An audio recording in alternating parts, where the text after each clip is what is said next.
Are you like me and jealous that most open world games cater to kids, with Hogwarts Legacy, Spider-Man, and Elden Ring for being too easy, or cater to women with Horizon Forbidden West, Monster Hunter, and The Sims that allow you to play dress up, or for us men, us manly men?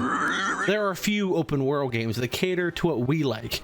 We want to spend hours playing dress up with layers of clothes that will make a straight man compliment you for once. You've got good taste.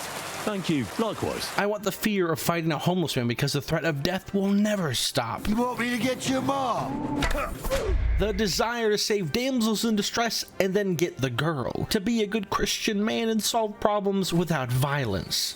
My God! Murder! So in this video, I want to talk about why Kingdom Come Deliverance 1 and 2 are games designed by men for men. But first, I need to give you my resume. Incoming lore drop. As a kid, I lived outside America for half of my childhood in England, and my parents would take me to all these castles where we got these models for each one visited behind this glass armoire you see here. My favorite movie, to no surprise to anyone, is Lord of the Rings Extended Edition. This ancient relic is called a DVD. I have played every popular medieval game ever made that I had to turn to the weird ones that no one has ever heard of to get any enjoyment.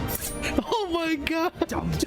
The only collector's editions I have ever bought were from medieval games. My favorite category on Pornhub isn't the normal latex holding domination out, but medieval themed ones. I see you're really into it. I wanted to dress up in armor like the Gigachad Sven here, but this was all I could afford. I was at least able to steal the sword from my landlord. The only thing I haven't done is go to a medieval Renaissance fair because I have self-respect. So basically, I'm going to spend the next hour talking about why Kingdom Come is a dream come true for me.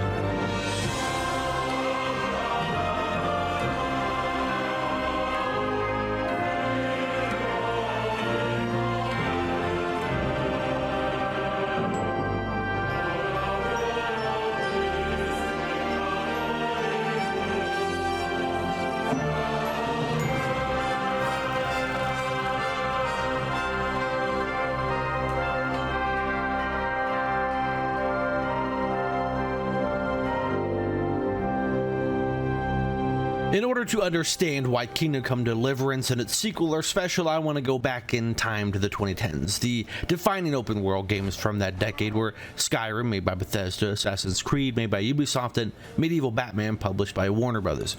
All of these games around that time were great, but as a melee enjoyer, these games were lacking something. The combat was alright, but offered no challenge, but more importantly, a world to get lost in. Characters you were excited to see or play as. Now, around 2012, I stumbled upon Witcher 2, a game that, despite having not played the first game, was hooked from the very start, something many of you who played Kingdom Come Deliverance 2 and not its first game most likely relate to. A medieval game with an ensemble of lovable characters in a world that you got lost in. A game you didn't want to end. But Witcher 2, along with its immaculate sequel, fall into what I call the Batman baby style combat that still plagues most open world games today. Now, despite loving Witcher 3, it didn't exactly improve the combat and still had its hand-holdy Batman detective mode reminding you you're playing a video game. But just as Witcher 3 was announced, another medieval game as well. A newly founded studio, Warhorse in Czech Republic, decided, let's try something different, let's try the impossible. A medieval game without any fantasy or magic to ground us in a world that focuses on skill-based combat, but also role-playing with unique mechanics and quests that tell a story, all set in an immersive open world game. I can only get so hard. Do you think we're gonna fight with our cocks? Kickstarter, if you don't know, is a platform where you give money to an idea that you hope isn't a scam. You get rewards based on how much you throw into the fire and a discount on that product, in this case, a game. But I didn't know Warhorse Studios at the time. It's their first game, so when they kickstarted their idea, I didn't back it. I wasn't gonna take the risk. I'm a peasant. It's not my job to fund a game I would love to exist, but I am glad there are noblemen who could afford it, because 4 years later they released Kingdom Come Deliverance, and it was great. But that asterisk is something that tarnished the game for me ever recommending it to friends. Kingdom Come Deliverance would crash every 10 minutes, and because I was stubborn to not give up because it's a goddamn amazing medieval game just waiting behind this stupid error message, I spent hours scouring the internet trying every type of solution until one finally worked. Then there was, to me, the bigger gut punch. The ending was a rug pull saying the story is not complete and you gotta wait for a sequel. Let's get to it then. I finally have the feeling we're doing something worthwhile. We're helping to save the king. a sequel at the time I didn't know would get made, and I feel that's why the first game got triple the negative reviews compared to its sequel, as not many people want to fix a game they paid for. But now it's got a sequel, so that abrupt ending starts literally where the first game ended. Forward, men! Audentes fortuna juvat! You keep yelling, Sir Hans? Good gracious, Henry, you don't mean to tell me you don't know Latin? My apologies, Your Grace. Warhorse Studios just dropped a next-gen update as I'm making this video. Sure, it took 8 years to fix the many ways the first game would crash, but I hope now you don't have to deal with the only major complaints I had at that time. So if you're asking, do I recommend the first game before playing the second game or after playing the second game? Yes, but I think it's finally time to dig into Kingdom Come Deliverance 2, and the first aspect I want to talk about was the main draw before I even played the game.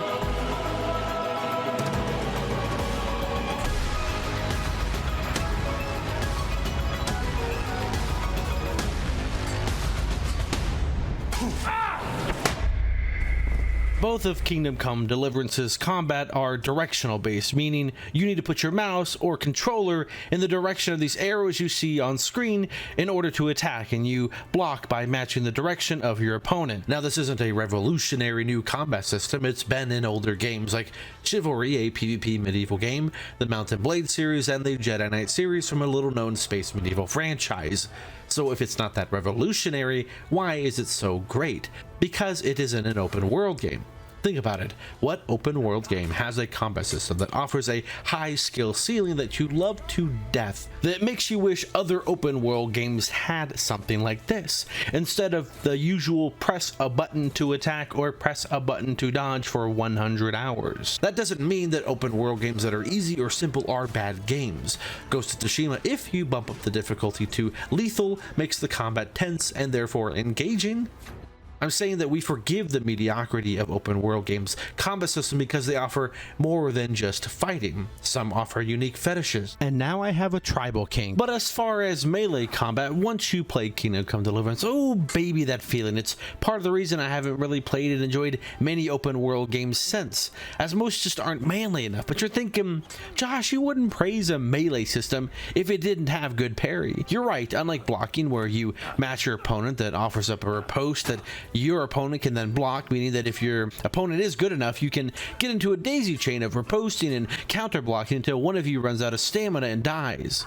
But with parry, you need to attack them from the opposite of their angle of attack, requiring you to pay more attention to the positioning and timing of your opponent, as with success you are guaranteed a hit on your opponent, but messing that up or having it happen to you will cost you dearly.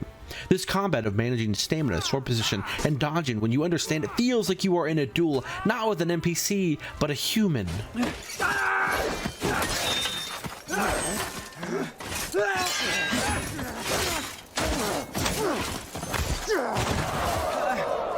That's all cool, I hear you say, but is every encounter gonna be just 1v1 the whole game? What about multiple guys? How do you handle that? First, go ask your girlfriend. And secondly, you don't want to fight multiple guys. It's never easy until you master the combat, which you can still struggle to do. Why? Because in Kingdom Come Deliverance, you will die in just a few hits. You can't heal or stop bleeds mid-combat. Early on, it's expensive to heal, so you're just gonna rest a lot if you suck. Once you're rich, level up and learn alchemy, healing becomes easier, but I'll get to that later. The combat for most people will fall into the masochistic territory, because even the lowest form of enemy, a freaking wolf, can make you sweat and go, oh dear Lord below, don't let that be a wolf I just heard at night.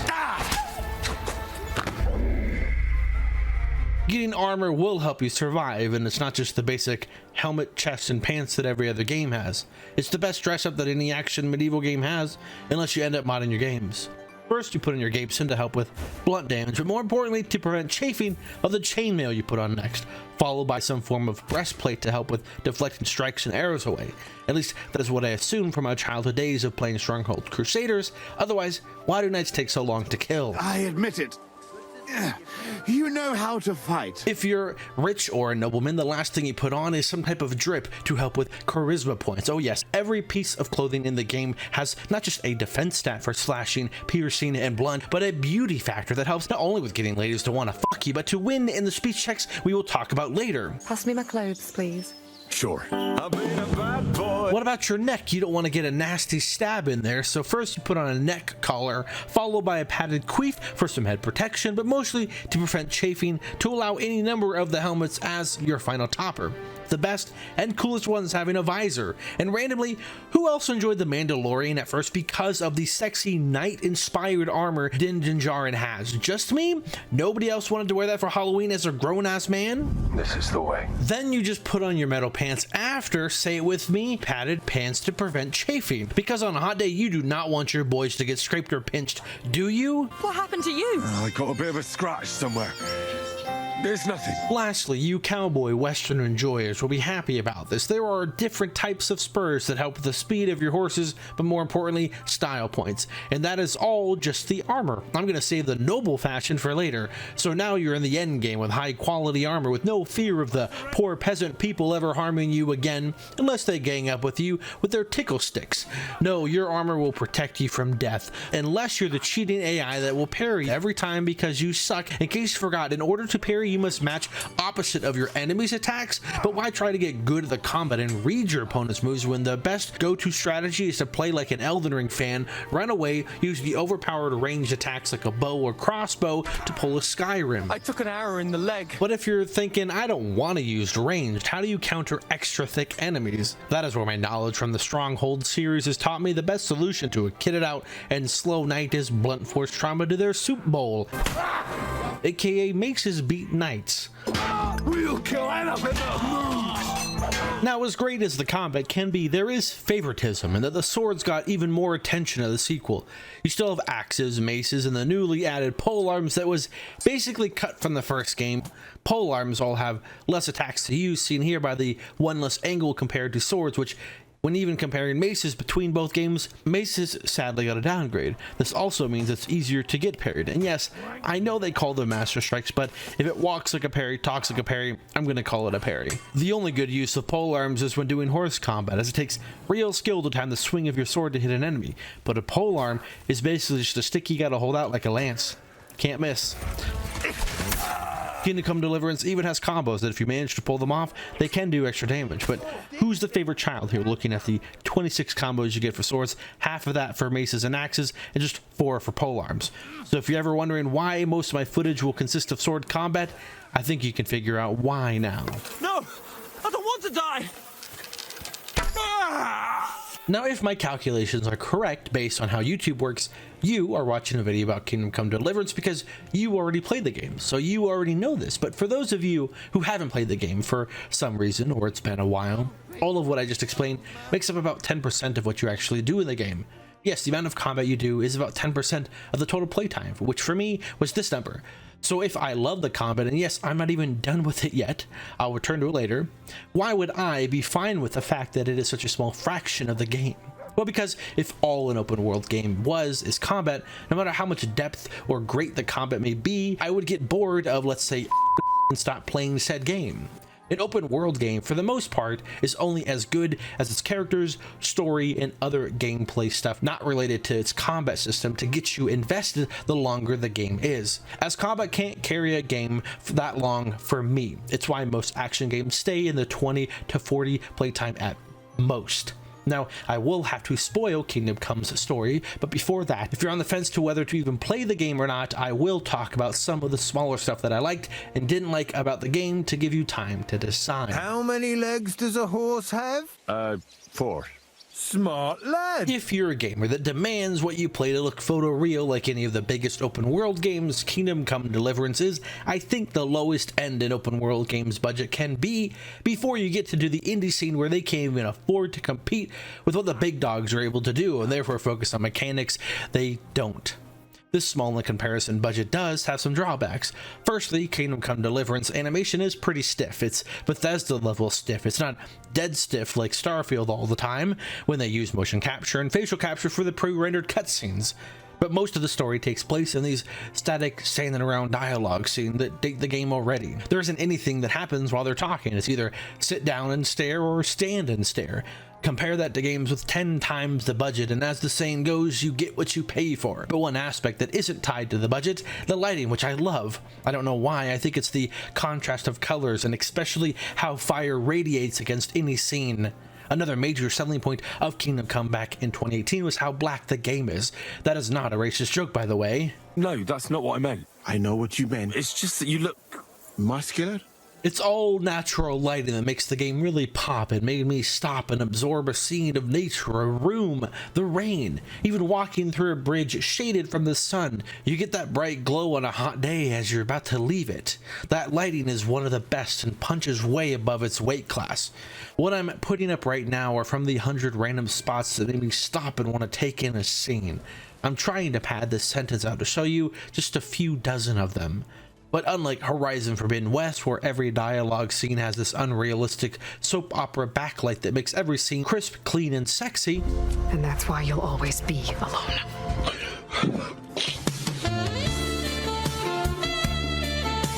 This desire to have only in-game lighting can create awkward moments when no light is there. A small amount of dialogue with random people and quest givers can make it hard to see depending on the time of day you speak to them. I killed her. I had to. What? The lighting is great when it's there, and for important moments, they know the shortcoming of realism over cinema and will at times override the lighting by, instead of it being an in-game cutscene, it's an in-engine cutscene that especially stops the weakest aspect of lighting. Water reflections. Every single patch of water, the reflections are not real time, and you can tell as you change the angles. And if you're thinking, who cares about this? You are right. This is all technical stuff that feels very nitpicky and doesn't actually ruin my enjoyment. But the only thing that actually did piss me off... Forgive me, milady, but I'm a decent Christian. Yes, and so am I. Churches, you know, the thing that you promise you'll go to if your channel becomes a full-time job. Sadly, churches were a cut feature from this medieval game, a sin against God himself. Why? Two reasons. The series features religion heavily, and the first game had churches, and you could go inside them at any time of the day and take in the wonders of the marbling. God really wants his people to spend his money on epic buildings. And give all your property to your local church, quick! Man, are they so cool to see, even just virtually in a video game. This is the St. Barbara's Church, a famous one in Kuttenberg, a massive city in the second game that is huge, like bigger than all of the other major castles and towns from the first game combined huge.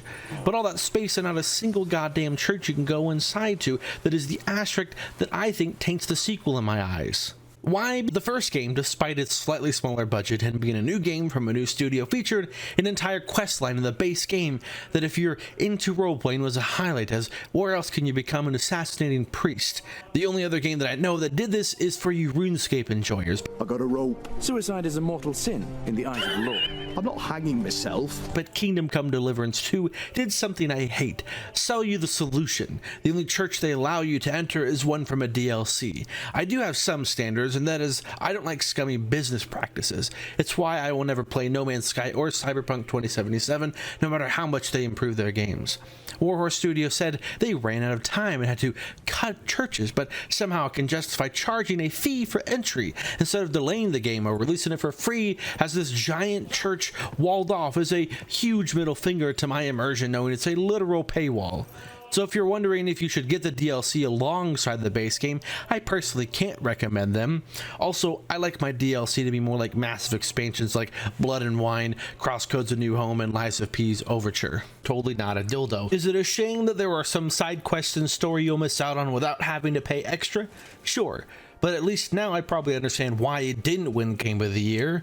But I'm getting ahead of myself, as now we get to the best part and main course of Kingdom Come. The world, its characters, dialogue, the fun question, and how it's a playground for us men, which means I am gonna have to now recap the story so we can all have a baseline. Where to start? You play as Henry. He's just a normal guy, a guy who can't read, can't fight, has no prospect in life.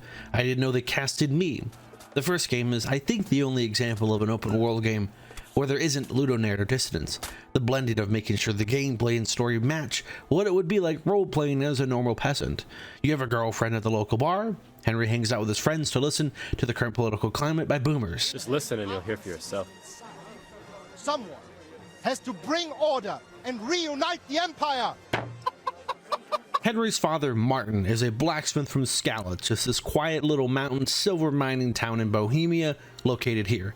You might know it now as the Czech Republic, which is where Warhorse Studios is from. They do say, write what you know. The story is inspired by true events and people, but Henry and a few other characters are fictional. You eventually, like any young lad, get into a fistfight over painting someone's home who disagrees with you politically with what I will call brown paint. After this little vandalism, it leads you to your dad, teach you a valuable lesson that I wish more people would take to heart. Remember, Henry, if you want to convince someone that they're wrong, try using your mouth and not your fists. You are helping your dad build the best sword anyone has ever seen for the lord of your castle, Sir Radzig, as a gift. This will become important later. But just as you're having fun in your mountain town, a surprise comes to your village, and similar to my favorite medieval anime, Attack on Titan, your world comes to an end when your parents die in front of your eyes from none other than the worst kind of villain, a bald man.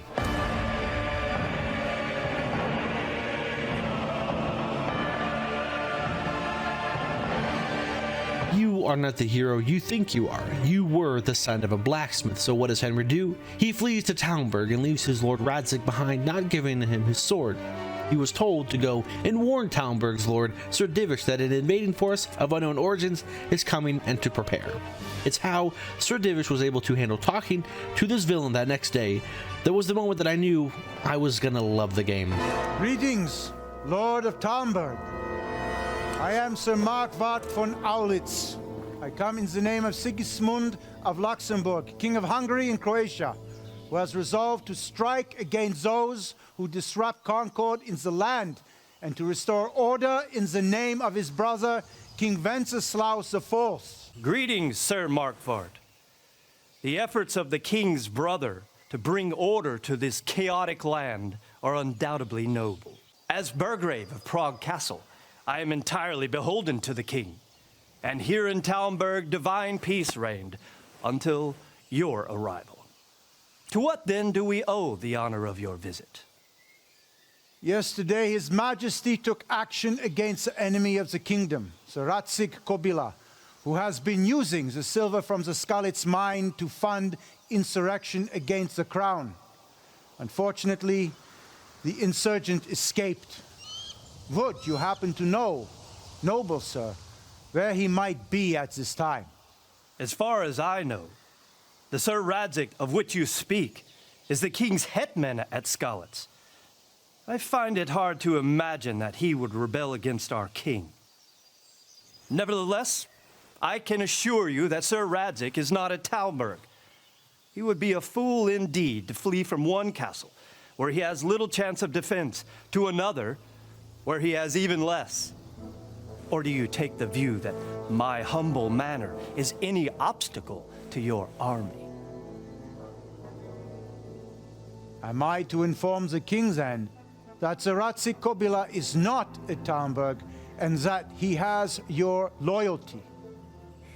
Sir Radzig Kobyla is not here, and I have no intentions of getting embroiled in affairs from which I have nothing to gain. Very well, sir. As you wish. I will relay your words to the king in the hope he will be as well disposed as you seem to be.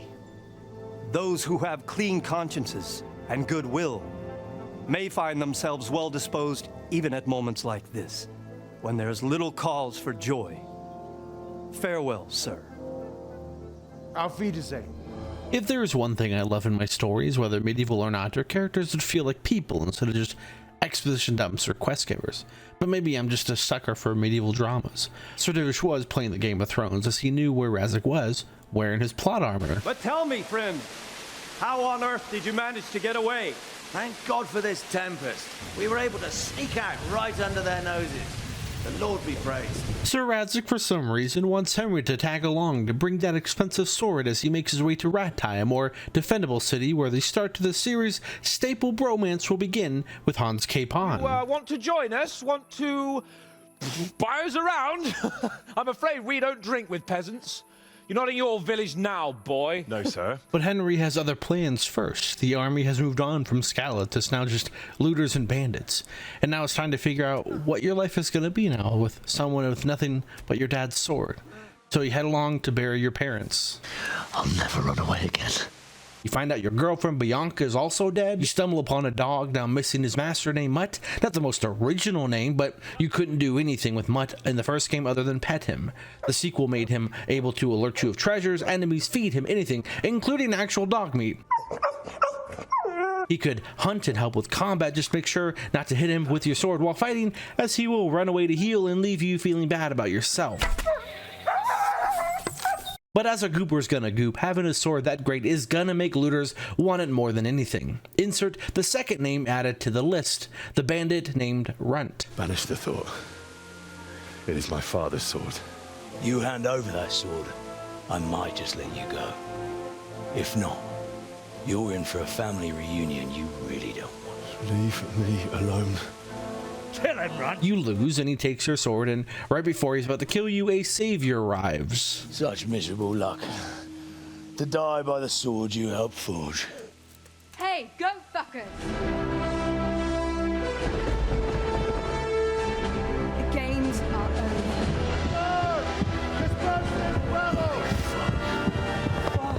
That is Teresa. She is going to be the love interest for the first game.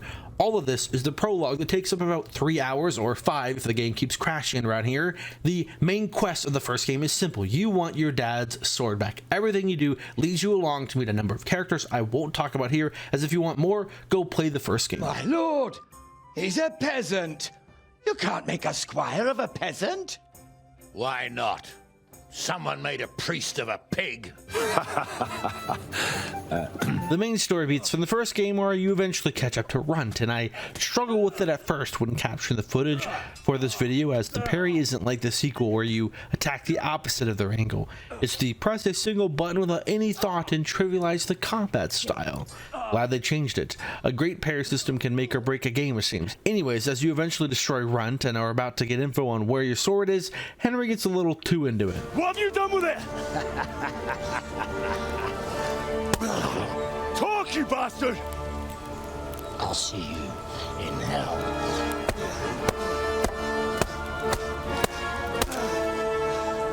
Tell me, do you hear me? Tell me what you've done with it! I'd say you're flogging a dead horse there. There is an unknown person funding these bandits. It's not very hard to figure out just from this outfit alone, as we've already seen this guy named Tosh with Sir Radzig in the prologue, a spy it seems, but we do some of our own spying, and eventually by choosing to kill or fake kill a monk to infiltrate this bandit camp to get said information about any weaknesses of Sigismund's army, where we eventually come upon our dad's sword. Sir, may I... What's the matter? Lost your tongue? I think I know what's troubling the young master. When did you start recruiting Radzig's people, Eric? Radzig? Indeed. This boy is very dear to him. And I expect he's looking for this? As you get knocked out and interrogated, Tosh was the one, obviously, that Runt gifted the sword to. But we find out why he's working for Sigismund, and to quote him, "Stronger dog fucks the bitches." But he then tells you that he's not going to kill you, but instead ransom you because of who your dad is. My father's dead. That lackey of yours wouldn't even let me bury him. He doesn't know, Eric. Nobody told him. He told me, a foreigner, but not him. How very inconsiderate. I'm sure you'd rather hear it under different circumstances and from someone else, boy. But beggars can't be choosers. Your father, your real father, is alive. You even know him. It's your liege lord, Radzig Kobyla. At first you don't believe him, but with this new knowledge, looking back at time, you see these lines and they kind of make it more believable. Your father was a remarkable man, and your mother, she was remarkable too. That's what I call an interesting past. So the climax of the first game is the sweet satisfaction of catching up to Tosh and getting that I'm just kidding, it ends abruptly and you have to wait 8 years for the revenge. So why would you, if you haven't played the first game, go back and play the jankier and less polished game? The one that I didn't know about until playing the sequel is Hans Capon. The bromance is something that is going to be a huge core aspect of the game, similar to Frodo and Sam, Steve and Steve, Steve and John, Steve and British John, Sean and Gus, Troy and Abed, Craig and Jeff, or Grace and Rocky. What I'm trying to say is the bromance here is something I didn't think was going to be something that would be so good. This is the first interaction with Hans compared to the last. Please, take me into your service and give me the chance to learn these things. The gall of him. Fled from the enemy, disobeyed your orders, duped Sir Divish, lost your sword, put Sir Robard in danger with his actions, and now he wants a promotion. Sir Capon's right. How long have we known each other? A few weeks? Before that, I was chasing wenches around Rattay and you were digging turnips. And now look at us. A pair of veterans. I was an apprentice blacksmith, not a turnip digger. Same difference, you silly bugger. Follow me down this rabbit hole. The Game Awards show the thing we all hate when our favorite game doesn't win, let alone get nominated, but weaponize it when it happens to agree with us. I would have never thought that Kingdom Come Deliverance 2 would be nominated for Game of the Year, as I feel it's such a niche game, and I'm not mad it didn't win. I'm just happy it got called out in front of 140 plus million people for being nominated as Game of the Year. I personally don't give a shit it didn't win Game of the Year, as that's all subjective, but there was a category called Best Role-Playing Game, and the nominations are a joke. Save the jokes, will ya? This is fucking serious. A role-playing game is not about character customization and progress, as every game has that now. A role-playing game is one that allows you to play a character where you make choices focusing on speech checks and outcomes of the dialogue that affect the world, story, or quest in minor or major ways. Have gameplay that immerses you into its world, like the pinnacle of role-playing games anything Larian Studio makes. This is Lizelle. She's a Gith. You get used to the nose and ears. An easy way to tell the difference between an action game and a role-playing game is you can avoid combat through dialogue. That is one aspect that role-playing games allow you to do. Action games, it's all about the combat, even if it has a great story with different endings, as every game now has multiple endings. Based on that, Monster Hunter Wilds, a loot-driven boss rush game, and Clair Obscura, a turn-based action game with a heavy focus on story, aren't role-playing games. That just leaves Temu Skyrim and Temu Fallout New Vegas. Thankfully, we all know who's gonna win now, right? Right? This year, the Game Award for RPG goes to Clair Obscura Expedition 33. Are you yanking my noble pizzle? So now that the intro is out of the way, I can get into what the rest of the video is going to be about, explaining why Kingdom Come Deliverance 2 is not only the best role-playing game of 2025, but one of the best. Warhorse Studios created a medieval Matrix-style simulation, and you are living in it, if you ignore the fact that there aren't any kids in the game. Like that's an odd choice that you would just assume I would end up killing any of them just for fun. Also, imagine these insults if they were given by a kid, and don't tell me it would be better for it. Your ma will be stretched out. What did you say? One more word about my ma, and your ma is so ugly it would make a blind man weep. Fucking hell. So ugly, in fact, that at her christening, the priest mistook her for a toad. Should have fucking stayed out of it. Just like in real life, you have to worry about the dirtiness of your clothes and your body from the blood after murdering a few hobos, and how dirty you get from digging through literal shit for a legendary bow. Ugh, it won't ever wash away. Ugh, this is disgusting. This affects your charisma stat, making it harder to haggle a good price or pass a speech check. People react to how you smell and look, and it's hilarious. What's going on? You're all covered in blood, lad. What the? Did I step in shit? Oh, it's you. Are you afraid of water or what? No, of course not. I was just on my way to the baths. Therefore, you need to constantly wash yourself at latrines, now with animations. For a quickie or a deep scrub at bathhouses and happy endings cost extra. What about all the fornication that goes on in them? Oh, that's not the bathhouse's fault. It's the fault of the people who go there. What I really need right now is a little taste of paradise. My girls will take good care of you, Henry. I could get used to this. Most of what you do in the world is not combat. It's usually to be defined as boring or tedious, like doing what Henry is known for, blacksmithing. I know this might not be cool to most people, but I love the relaxing nature of hammering away at horseshoes, axes, or swords for whatever quest I may need them for. And again, you start out terrible, but you'll find a rhythm, and it feels so good for you to pretend to be a blacksmith and get good at it. I'm sorry, Matthias, but his sword is better. What? Are you like me and every other millennial, a massive fan of Harry Potter? Was one of the many reasons you did not care to play the open world game Hogwarts Legacy was because the potion crafting was the lamest thing ever. Zero gameplay for crafting potions. Worry not, as Kingdom Come Deliverance is better than a franchise known for potion making. Try to keep up. In most towns, you will be able to find an alchemy table that you can go to put your book down of recipes that you found or bought or maybe stolen. They will tell you how to make the dozens of potions you may need. Flip to the page that you want to brew. It is worth spending time chilling and making these potions. The skill tree even rewards you by giving you more potions, up to 5 when you craft them. But there are 4 quality levels depending on how well you can make these potions, not the game. There is no room for error for the highest quality. Each potion starts with a base from either water, wine, oil, or beer. Fresh flowers over dried is better, but good luck not having them rot in your pockets. You either just toss them in or grind them up. The most important part is the timer seen here with the hourglass. You need to boil them for the exact amount of time it says in the recipe book. Too long or too short and you will get a weak or normal potion. Why worry about doing a perfect job? The difference between the worst and best marigold potion is 15% heal per potion or 60% heal per potion. And just like everything else in the game, if you want nothing to do with this alchemy, you can skip it altogether and just buy them from a store. Hold on. Some people hated the fact that the main way you save is with a potion called Savior Snops. Those people have a skill issue. I can do anything I turn my mind to. Got that? Like what? I never ran out of these potions. You can also, of course, craft them, but taking one right before a fight can even buff you. But don't worry about saving, as each quest has many checkpoints, and you can also get an overriding save and quit just in case you need to go and have a life. But couldn't you just chug potions all day and have your stats insanely high and heal infinitely? No.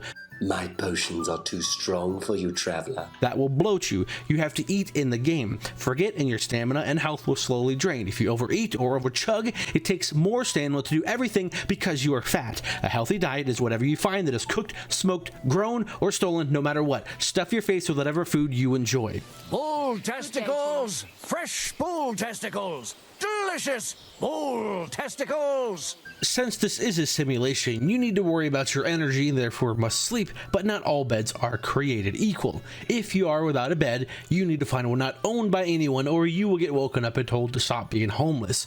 You can find random camps out in the wild that is alright, but why would you want to rent a bed from an inn or eventually get beds from your job or nobleman? Because just like in real life, the higher quality of the bed, seen by this percentage, will dictate how good of a sleep you'll get, aka how fast your energy and healing recovers. But you don't want to wake up hungry, so don't go to bed hungry. Always have a nighttime snack on standby. My personal favorites are honey and dried cheese, not smoked cheese that spoils in 5 days. Your bed also affects your ability to read. Nobody wants to be uncomfortable while reading, so find a good spot. Doesn't have to be a bed. Alongside with some perks, you can read multiple books a day. Reading gives you the ability to level up skills without actually having to do them, except drinking. I could not say it better. Name another game that has a skill tree for drinking. There was no internet, movies, Netflix, music, or worst of all, no video games. So the only hobby you could have in those times was either to fuck or get drunk, or both at the same time. Fucking and boozing and fucking. Bring on the barrels and roll out the wrenches. There's nothing better than a nice pair of titties. You can negate the side effects of getting drunk by just drinking more and leveling it up. My granddad would have maxed that shit out in 1 day. Welcome. I'm glad you're passing by. At least I won't be celebrating alone. I don't drink with strangers.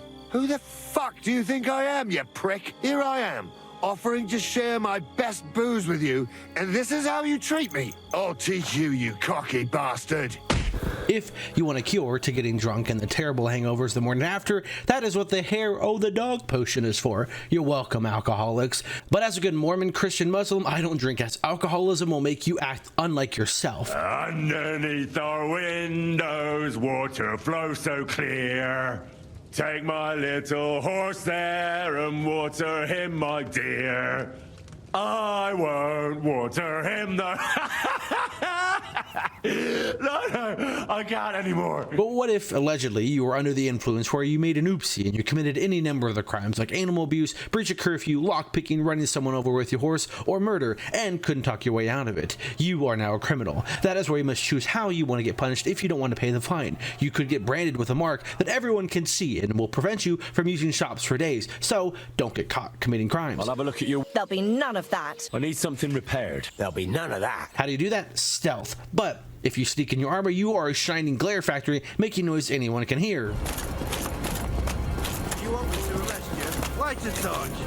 Why don't you have a torch? You can't be out after dark without a light. This is where the outfit system is a huge quality of life improvement. I created one for killing, one for rizzing, and one for stealthing, hence all the black attire. You want to get your conspicuousness and visibility as low as possible so you can walk right in front of people and they won't even see you.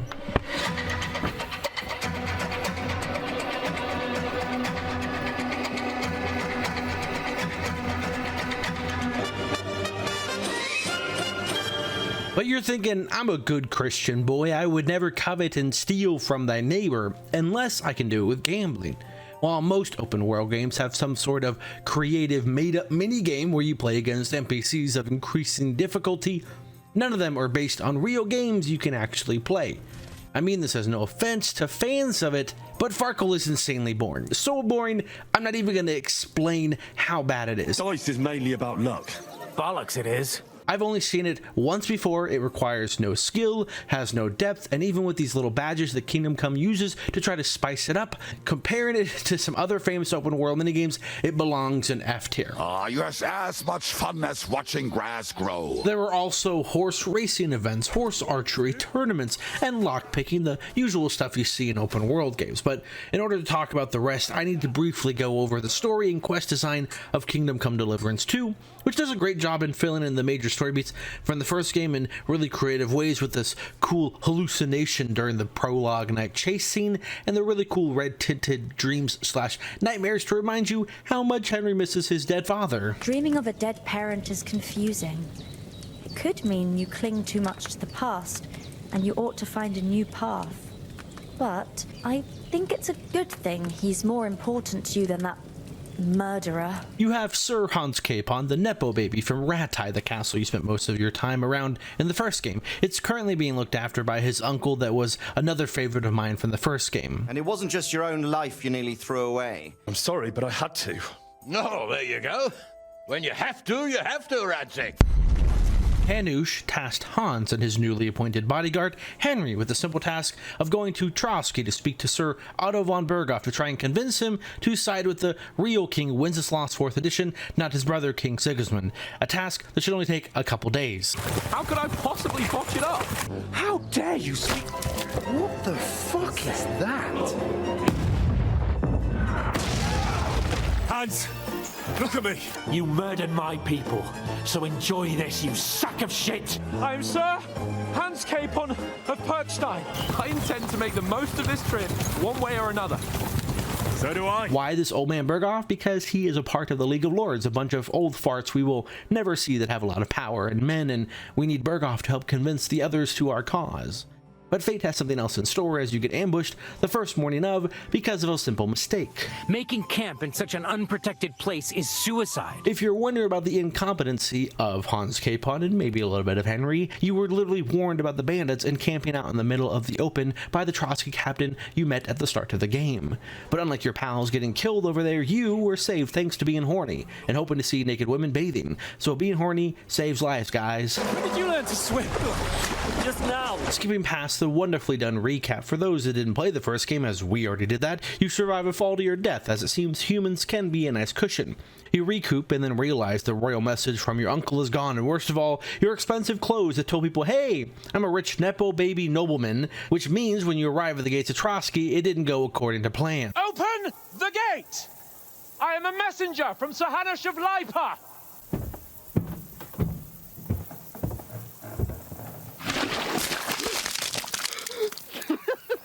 You fucking cunts! Do you know who I am? No, we fucking don't! The buddy comedy you thought you were getting, similar to that of the lighthearted adventures with Sir Duncan the Tall and Egg, comes to a halt when tasked with how to solve your current predicament. So Han reminds you that as a nobleman, it is not his job to do anything, pay for anything, to lift a goddamn finger, as even though you guys might be friends, there is still a clear hierarchy. And Can't work. I'm a noble. What if someone saw me? Fucking shit! And so you must do the manual labor to pay for the beers, but what happens to idle hands when they get plastered? I am Sir Hans Capon, Lord of Perkstein. Sir Hans Capon, Lord of Perkstein. It looks like I'm going to have to teach you a lesson. Oh, I'm so scared. Take that, you unwashed What's the matter? Shit yourself? This upcoming breakup, while sad for the bromance, is a great narrative way to get rid of Han, so you can go and spend the next 30 to 40 hours taking the area of Trotsky and the underlying towns to do whatever the hell you want while not having to babysit, unless you want to beeline straight for the story, but again, why play an open world game at that point? I'm the only one of us with any sense. I'm not the one who acts like a spoiled child. Better keep your mouth shut. I shouldn't have brought you along. Well, that's something we can agree on. I'll look after myself. I'll go and see Lord von Berghoff at the wedding. I bid you farewell. And I think the best way to showcase how great some of the quests in this game are is with a traveling guide. You can choose to go and find your dog. Yes, you can be a psychopath and not have Mutt with you for the entire game. I was already slitting throats while you were still sucking on your ma's tits. Well, anyone can slit throats if they have the stomach for it. Close to where you found your dog, there is an entire nomad tribe of people not from around here. They might have family issues, but if you help them out, you get rewarded by becoming a part of their family. I don't have friends. I got family. And you can sell stolen horses to them. I want to exchange him for a groschen. I would be a fool not to agree to that. Right next to them are Cumans, you know, the mercenaries that are with King Sigismund. Were not they defected, so it's okay to help them try to get laid. Yasak here wants to tell you something. But since he doesn't speak our language, I offered to translate for him. Am I right, mate? What's he blabbering about? He says he knows a nice place in the woods. No witnesses around. Dear God, what is he up to? Oh, you should give Yasak a chance. You're not getting any younger, you know. And just between you and me, your breath smells like a horse's arsehole. What? But he doesn't mind at all. I reckon the poor bloke lost his sense of smell or something. At any rate, it's your only chance to find yourself a man. Think again. In order to make amends and get back on the good side of the Cumans, you of course have to drink with them. Something wants out. Oh, Franzpa, Henry, you puke on my boots! If you travel up a little north to Zaheljab is where one of my favorite quests was, and I knew it was going to be peak just based on how this guy spoke. All I want to do is piss Brotchegov. You want to do what to him? Piss him off. He wants you to travel to Tarkov to steal the ornament at the top of this pole, and you can get it by either kicking the ass of the guy guarding it or helping him get laid. Of course, I helped the brother out. How about I stand watch in your stead for one night? You and Manka can go somewhere in the meantime. Ho ho! A raunchy ending. Say, I have this fancy maypole from Takov here if you're interested. My God! They're going to slit the tooth. You're a champ, Henry. As soon as I saw you, I knew you had it in you. What do you say we pull one more trick, eh? This guy wants you to now scatter their sheep into the woods, and that is taking it too far, so I went to Tarkov's town innkeeper and tattled on him. I reckon it would be fair to repay Olbram in kind. He comes up with the idea to get this man back by painting his prize cow, and I'll let you just appreciate the masterpiece I created.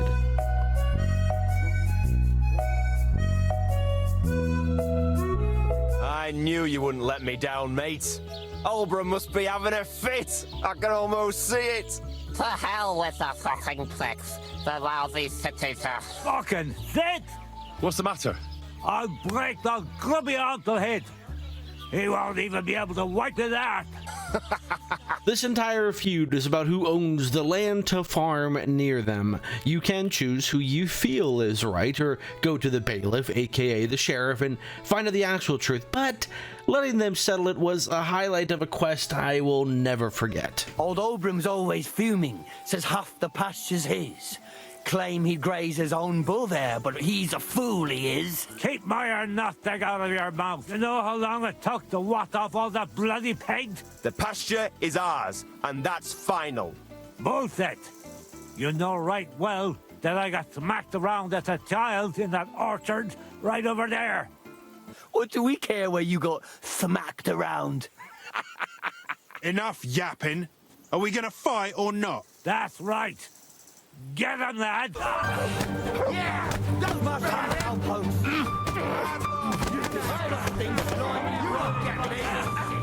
Hey! Wake up!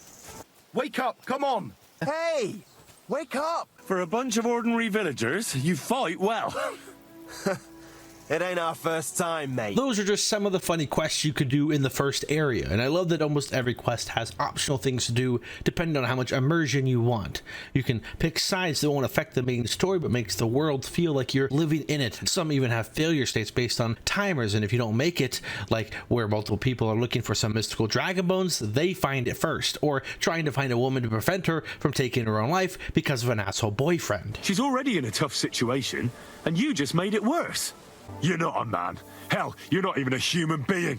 Maybe just a sack of shit without a grain of responsibility in you. But listen, and listen good, you pustule.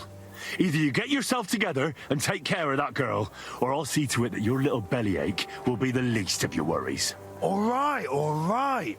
Don't get so carried away, I'll do it. Damn right. An unforeseen accident of doing so many of the side quests before even touching the main quest in Trotsky is the people you see there aren't strangers when you go to the wedding, but people you know and have a history with. To get into this local wedding so you can talk to Lord Berghoff, there are two ways you can do it. Talk to the blacksmith, which is the path Henry should take if you want to roleplay being a blacksmith, crafting another gifted sword. Don't worry, it's not going to bring back any PTSD from the first game. Swords.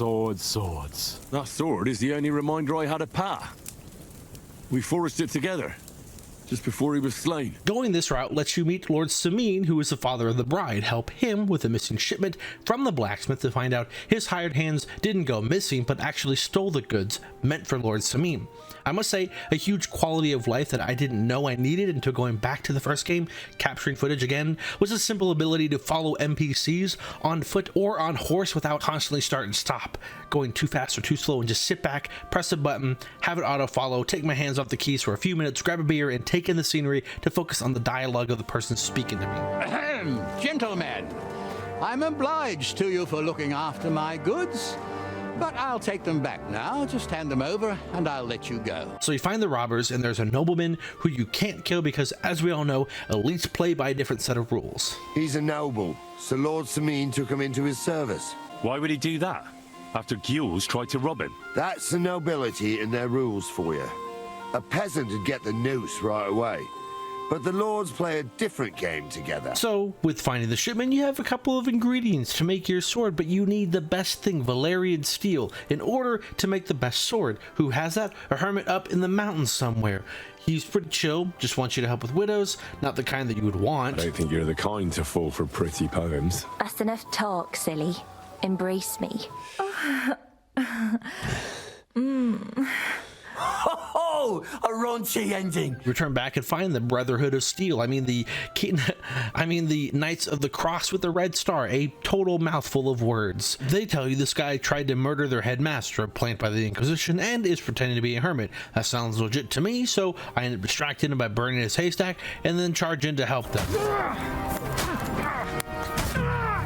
You did the Lord's work and ignore reading the journal that mentions that the leader of the Red Star wanted to kill this hermit, and it was all done in self-defense. Damn! I'm bleeding! That is high politics indeed. Luckily, all you came here for is a Valyrian steel sword. You repair it, get into the wedding to start the main story. But you can do none of what I just said if you choose to go with the bread miller to help you get into the wedding instead. He focuses on teaching stealth and magic. I want to make a golem out of dough. Isn't that a kind of pie? What are you going to do with a living pie? Henry. In order to create this magical golem, you need to first find saltpeter, and the only way to do that is to go to the gravedigger Ignitus, an odd name. You help him pick up his daily run of animal carcasses and human bodies, and if you are a psychopath, Now and then you've got to put down some creature so it don't suffer. Or, like today, to put it down so everyone around it don't have to suffer. In this case, we're talking about a dog. I'm sorry, Ignatius, my friend. You can't expect me to do that. In that case, as soon as we get where we're going, you can just get off the wagon and go and look for that pit yourself. I, as a sane human being, chose not to do that. And then, after a day's hard work, you finally go to the pile of decomposing carcasses, taste it to make sure it's saltpeter and not just shit. This I have got to see. This must be it. You didn't have to make such a feast of it. Long story short, you later find a book from a guy who was too afraid to poop near noble ladies. How to say it? Everything came out much too quickly. And instead went to this outhouse where the guards go. His book, to help him make a golem, falls out from the poop chute. He goes outside the castle, dies from inhaling too much shit. You've mastered that skill, by the way, so you are able to take the book no problem and find out the miller didn't want to make a golem, as we all know this isn't a fantasy game, so it's none other than... Looks like it ain't working.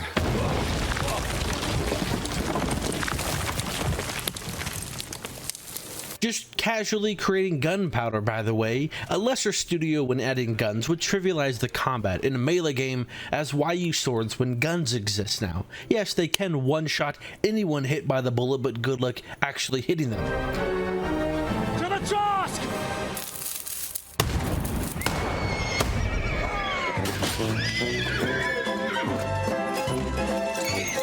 Well, that was just a warning shot. Surrender, or the next one will go straight through your guts. This is 1403. The rifling of barrels hasn't entered the minds of people yet, so the gun's accuracy is dog shit. You can luckily use scattershot ammo, which turns it into a shotgun, and then you don't have to gamble with hitting. But the gun is kind of an opening tactic, as you do have to stand there and load it just like you do with a heavy crossbow, which I must say, I have never had as much fun winding up a heavy crossbow in front of confusing victims, not realizing what is about to happen to them until it's too late. Is that supposed to be a threat? What the fuck are you... That's hilarious. Yeah, murder can make things awkward. The thing that if you haven't picked up on yet by now is almost every quest doesn't always end in combat or have you kill people. It's just helping people in funny, dumb, cool, annoying, or drunk ways. As everyone knows, what makes an open world game are the side quests. There are so many that I love, and in order to talk about them, I need to speed run it now. You meet a brother duo that needs help clearing a camp of Kumans, and how he got his nickname is unexpected. She walked in just when I was playing with my hobby horse. You were what? Tugging his bone! Tug bone! Yeah, hilarious. I wasn't sure what to expect. Not that. There is a quest that suddenly turns into a horror game as you fall into what the townsfolk think is a portal to hell. You lose all your gear and you can either fight the demon or take the easy route and have the townfolk deal with the mentally unstable knight. It's a shame we couldn't hold a reasonable conversation with that knight. I'll hack your ass off! Kill you, you cunt! You get ambushed by an old man, find out he isn't evil, just wanted to politely ask if you could get his gear back from the nearby Sigismund encampment. You tell him you couldn't find it, but forgot to change your armor back. What are you blabbering about? Do you think I'm blind? You're wearing it. What, this? I'm just yanking your pizzle. Little joke, see? Damn stupid joke. There is a wine cellar whose wine is so bad his wife won't even fuck him. Idiot whose wife is cuckolding him, whose children can't stand him, and even the dog pisses in his boots every morning. And my wine tastes like dog piss as well.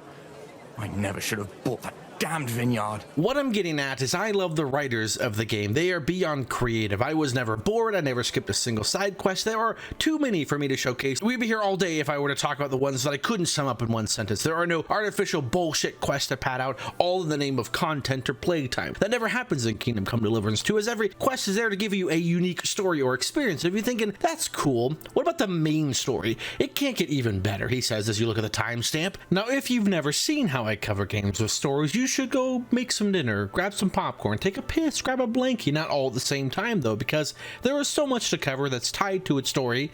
And let's start with a quick refresher. King Wenceslas became king after his dad died, the beloved king of Bohemia. He didn't take it serious, and so his brother King Sigismund of Hungary thinks he could do it better, and so kidnapped him. Do you know where Hungary is? Because neither did I before this game. No chance of you finding it on this map. No chance whatsoever. No shade to Hungary, by the way. That is all on you. But just as Sigismund has supporters, so does King Wenceslas, and so a war over who is the rightful king is what we are fighting over. What? What? Never changes. So it's been about 30 hours if you played like me since you last saw Sir Hans Capon from the breakup. But when you finally make it to the wedding, you see, oh, he's already got a girl, and that makes you sad, as all you could get was a girl that no guy wanted to dance with because she stepped on your toes, and so her grandma had to pimp her out. Here for my reward. Here you go. Oh, great. And I'm a cripple now.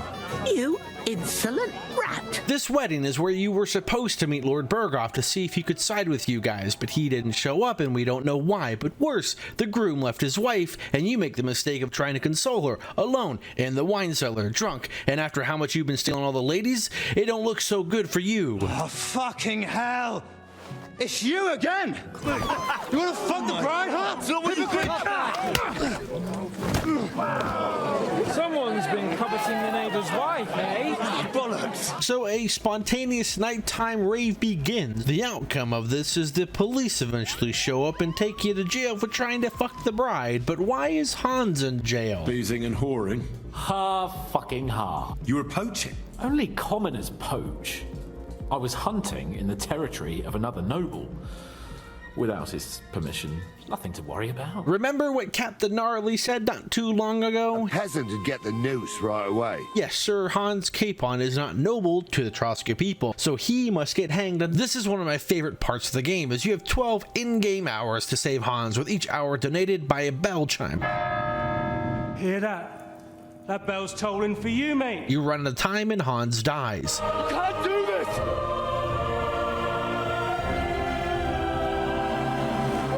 This ain't no scripted, just wait for the cutscene to play out and win kind of moment. You have to actively find a way to save Hans. The only way is to get to the Trotsky captain you met at the very start, who can vouch you are not peasants, but he has been mortally wounded this entire time from an ambush, could die, and is up inside the top of this tower where you are not allowed to go. You are not in jail because you have to do menial labor to pay off your prison debt, which will take most of the day to do. Alongside doing that, your real task is to find a way into the top of the castle without being seen. When you find a way and make your way there, the lady from the Lake Catherine is there.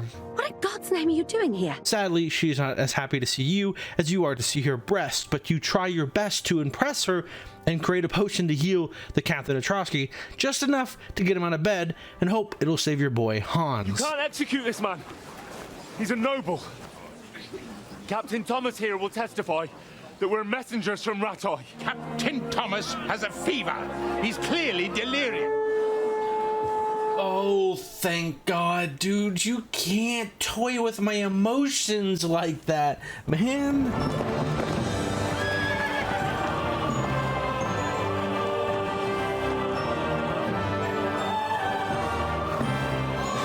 What the hell is going on? It was just it's a hanging. That's for me to judge. Take him down! But given the circumstances... Given the circumstance? What circumstances? Sir, poaching is a capital offence. And are you the king? That you can hand down death sentences? No, you are not. If you're pissed at this Chamberlain right here, the only way to give him payback is to use your alchemy skills and say, hey, you know that stomach ache you're having? I can fix that with a potion. Let's just say it's water and he'll be shitting himself for the next few days. Oh, all right then. I'll try it. I regret what happened, gentlemen. Please accept my humblest apologies. Lord Berghoff tells you that if you can find the bandits that attacked him, his captain, and you, he will join your side of this political war. But before that happens, he needs to eradicate the bandits in his region and thus needs more soldiers. This leads you to the Nabok fortress, where it has a lovely view leading up to it. Hans Capon is the one that does the noble, important talking, while you are left to either play Farkle or meet a lady with nice tits. Easy choice. You're out of luck, my boy. Another badge for my collection. That's nobleman's business for you. But everything was fine until you started asking about their horses. And his lordship inherited some land, but they couldn't give it to him or something, so they gave him horses instead, to make up the amount owed. We came across a bunch of them bandits who prey on folk here. We tore into them and hacked them to pieces, and we took their horses. They had loads of them. That may seem a bit odd, but Nebak explained everything. He hired mercenaries to defend the fortress. Conflicting stories about horses, but even weirder, there is a construction zone that you are not allowed to enter that of course makes you more curious than ever to see what are they possibly hiding. But I want to take a look there. Sorry, sir, that's not possible. Al dente's fortuna jiva.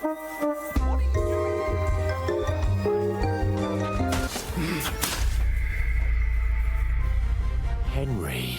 Please, trust my judgment. All right, but make it quick. If you are smart enough, you can climb alongside the hill of the wooden fence, Skyrim style, sneak outside of it and enter through a little hole in the wall. Should have actually done some construction work here, you dummies, but you find they have Lord Capon's shield. That is very odd. Maybe they just happened to find his shield lying around after the ambush because we couldn't find it when we went back, and we don't want to assume they are bandits, because do we want a repeat of hanging a nobleman that we don't know about? You have convinced me. It seems something serious is going on at Nebak. So when you go back to Lord Berghoff about how you got that weird vibe at Nebak, he wasn't sitting idly by either and got a captive. He found alive of the ambush that you can now interrogate. I don't even know how to torture properly. I don't even know how to torture badly. It is here that you're hoping to solve the mystery behind these attacks, and so after some tickling, you find out who is behind it. Lord Samin's son, the one that disappeared during his own wedding, so it seems he didn't have cold feet. Do you think the others in the fortress are in on it? Old Samin, Gnarly. I hope they're innocent. Remember when I said doing the side quest before can help elevate the main story? This is the first instance, because otherwise this moment would fall flat, because this betrayal is of someone that you never interact with, but after spending time with his dad, old Samin, who was kind enough to let you bash his skull in and even let you brag about it. I didn't even work up a sweat. Climb off your high horse, sonny. You might have won, but you ought to show a bit of respect. Oh, leave him be, Gnarly. He's young. He'll figure it out on his own in time. This gives you just enough of an investment to not tell Lord Berghoff about this information you discovered, but he already has a sneaking suspicion that why would someone leave his own wedding and have an ambush happen around the same time? So this moment you are forced to head to Samin's fortress with the bailiff Atrosky, and I want to know, what would you do in this situation? Do you side with the father, dare I say friend, not wanting to give up his son for a crime he committed, or choose the side of justice for the deaths of your comrades, nearly killing the Atrosky captain and getting Han hanged, and almost killing the lord we need on our side? Your son has committed a serious crime. And he has to pay for his deeds. If you're innocent in this, stop resisting. So be it. I will not hand Alder over to you willingly. To arms!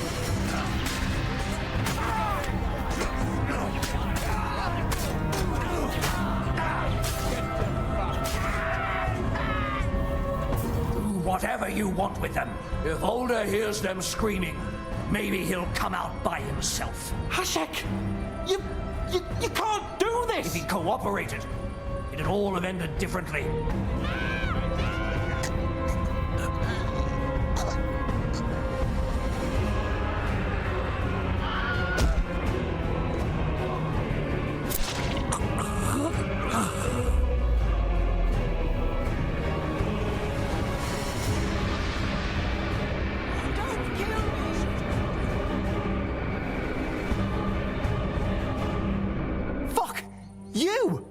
You're with them! This was the moment that made me go, did I just side with the bad guys? Now, I need to explain in the moment, you have no cause to ever think that Berghoff might be evil. He has only been respectable and kind to us. This is going to be a reoccurring thing, that what makes a bad guy is perspective. So even if this is all true, because in the heat of the moment, choosing the side of Samin felt like the wrong and selfish act, but after the response of how to handle Samin's son after we capture him, this isn't what the good guys would do, right? Will we take him to Trotsky? To Trotsky? This bastard doesn't deserve a trial. You swine! But Lord von Berghoff needs more information. Older's father told me that rabble is hiding out in Nabokov. He wanted to trade that information for the life of his son. The fool. You'll burn in hell, Hashek! We should ride back. Report this to von Bergel.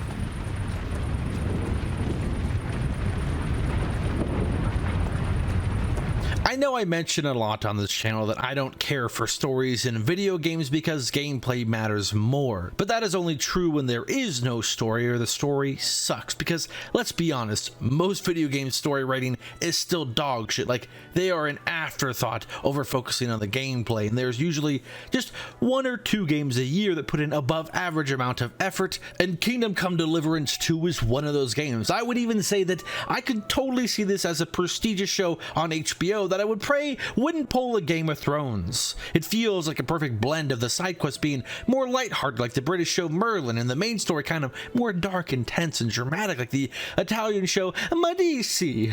Now, I found out just recently that the game director and writer is going to make a Kingdom Come Deliverance movie or TV show, which could be good, but I think what makes Kingdom Come Deliverance special is not just the writing, but how you play, the dialogue choices that make you feel like you're immersed in this story, in this world, participating and not just watching the game. One more thing I forgot to mention that you're seeing here is there are no loading screens in Kingdom Come Deliverance. Fast traveling is the only time you have to have anything load, but I love that every enterable building, especially castles, is a fully realized, fully furnished building that makes you see why I got upset about the church fiasco. I hope someone disclosed where those outlaws are hiding. They've apparently occupied Nabokov. Nabokov? The very same Nabokov where I sent you to gather information? They must have fooled us perfectly. I know you from somewhere, don't I? Bollocks. You've got me mixed up with someone. Lord von Bergov sent us to find the renegades who ambushed some knights company down by the pond yesterday. Aye? Where was that then?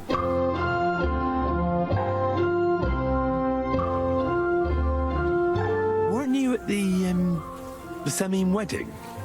Begging for food? I'm so hungry. My arse is trying to eat the grass. What the fuck? Me? Begging? Are you trying to insult me? Later the next night, while at the We Are Going to War feast, that every military personnel will have PTSD knowing what this means. Since we now know where the rebels are hiding inside the Nabok fortress, the plan of attack is to have the Chamberlain lead us over Hans because age equals experience.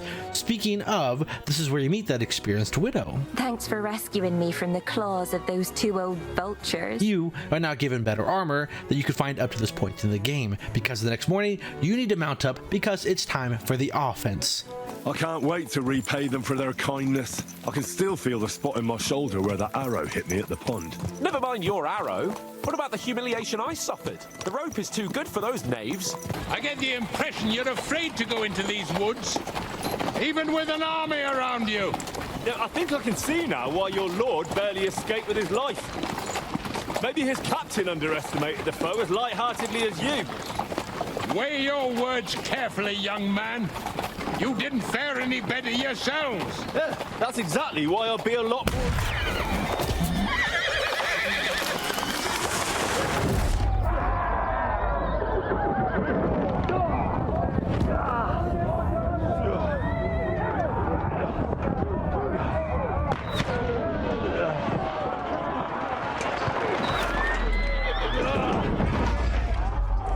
This ambush is intense. If you don't stand still for too long to realize, the guy shooting might be pulling some stormtrooper aim, but knowing that the guns are literally inaccurate, this might actually make sense. So, you know what? Not that bad. As you make your way through this ambush, you of course only care about your boy Hans Capon. Anyone else is expendable, especially, and I mean this with full sincerity. Oh no, Chamberlain Ulrich died. What a shame. I guess he can't enjoy hanging people as a hobby anymore.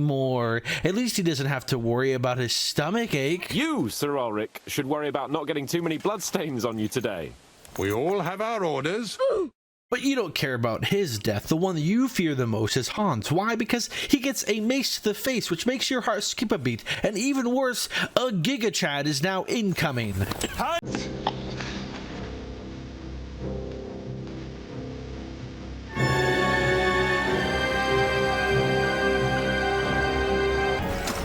We'll surely get a nice fat ransom for Lord Capon Perkstein. You'll have to take him first. My boy, courage is a thing of honor. But what you're proposing isn't courage. It's foolhardiness. Well, better to have honor than to sneak up and ambush people from hiding. It works, though. War is a nasty business. And it is better to have your head on your neck and your foe on his knees than the other way around. Now, what does a coward turn to banditry? Shut your stupid mouth. You have no idea who you're talking to. Yeah, to a weasel who shoots from the bushes instead of a fair fight. You think so, huh? Why dirty your hands with him, Captain? One shot. I'm actually starting to think this young knight deserves a fair chivalrous duel.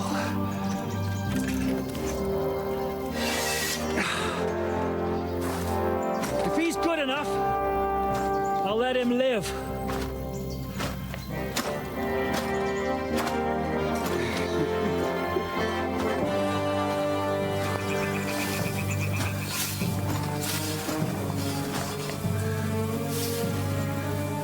So, my boy, let's see what you got.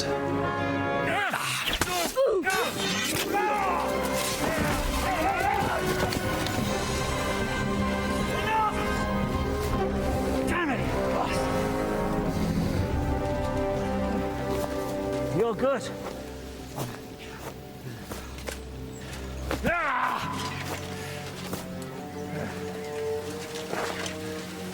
Shishka, you all right?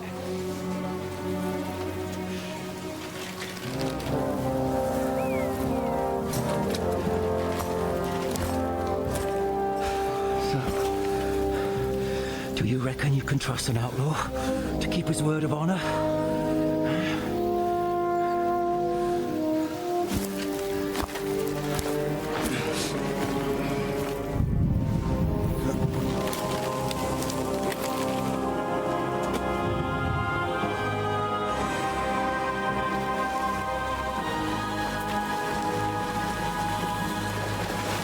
Anyone else here think that Captain Zhishka here looks like Escanor from the medieval show Seven Deadly Sins, which I love that character, but hate the show. To show my respect to you for getting serious and not holding back, I will do you the courtesy of the sage. Zhishka is a real guy from 1408, and his backstory is hard to find, but Warhorse Studio says Zhishka was so good at being a bandit, as we just experienced, that he was pardoned by King Wenceslav 4th Edition and asked to be a Gigachad for him instead. Well.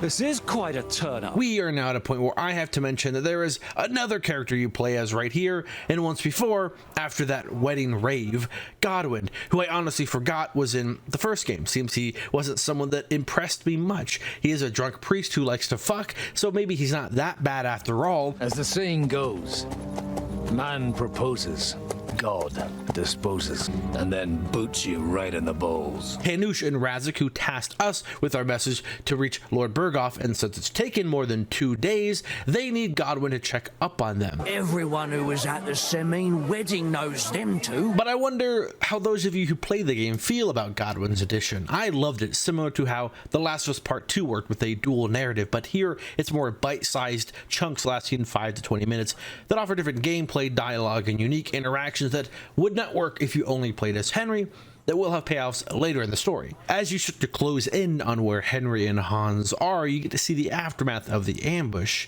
You then have a little fight with some of the looters that later on, when you meet the mercenary Eric, he needs your help defending against those annoying poor peasant looters you killed a few minutes ago on your way up here. I'll take you to the castle so you can talk to the captain. Hanush, you say? Do you know him? I know who he is, but I couldn't say we're friends. He tells you that there are some captives up in the fortress nearby, and you clearly know that means Henry and Hans, but how are you gonna kill Zhishka the Gigachad and his entire encampment and rescue them as a drunk old man? I don't know what happened here exactly, who you are, or what your quarrel with Otto von Bergau is, but I guarantee you that those two greenhorns won't interfere with your plans, and you've no reason to hold them. I'll have you know, these two greenhorns came with Otto von Bergov's army to conquer this fortress. And they were the most dogged of all his men. And I have to admit, the best as well. As my eye can testify. How am I to know you're not von Bergov's spy? Maybe I should throw you in the same cell with that pair. Excellent! At least I'd get to see them with my own eyes, and not have to put up with any more horse shit from a lying cyclops! Enough! To hell with you! You've got no ransom, and you don't want a parley. So we're done here. Be glad I'll let you leave in one... Alien! They're attacking! I came here to get them, and that's what I'm gonna do.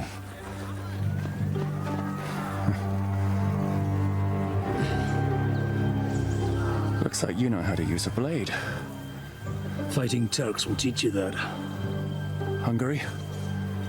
Kosovo.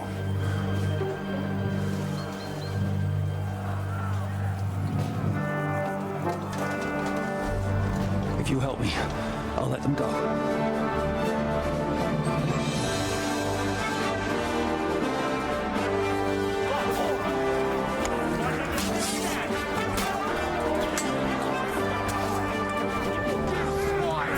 Was that all about? Looks like those friends of yours were right. Von Bergov's spies infiltrated us. You! Tough! You swine! You're lucky I can't get to you, you treacherous cunt! Bark at me, you dog! Who the hell do you think you are? Where's my sword? Who is this? Man. Surely you're not going to listen to some vagabond? What, but you think you should listen to Sigismund's bitch? Enough! You clearly don't know your own men. They're making up shit to avoid the gallows. So that's why you were so keen to avoid that battle. We were defending the castle as you ordered. Throw him in the cell with Nebak. I'm sure you'll get on just fine together. You're making a terrible mistake! We'll see about that. Zizka, you want it at the gate?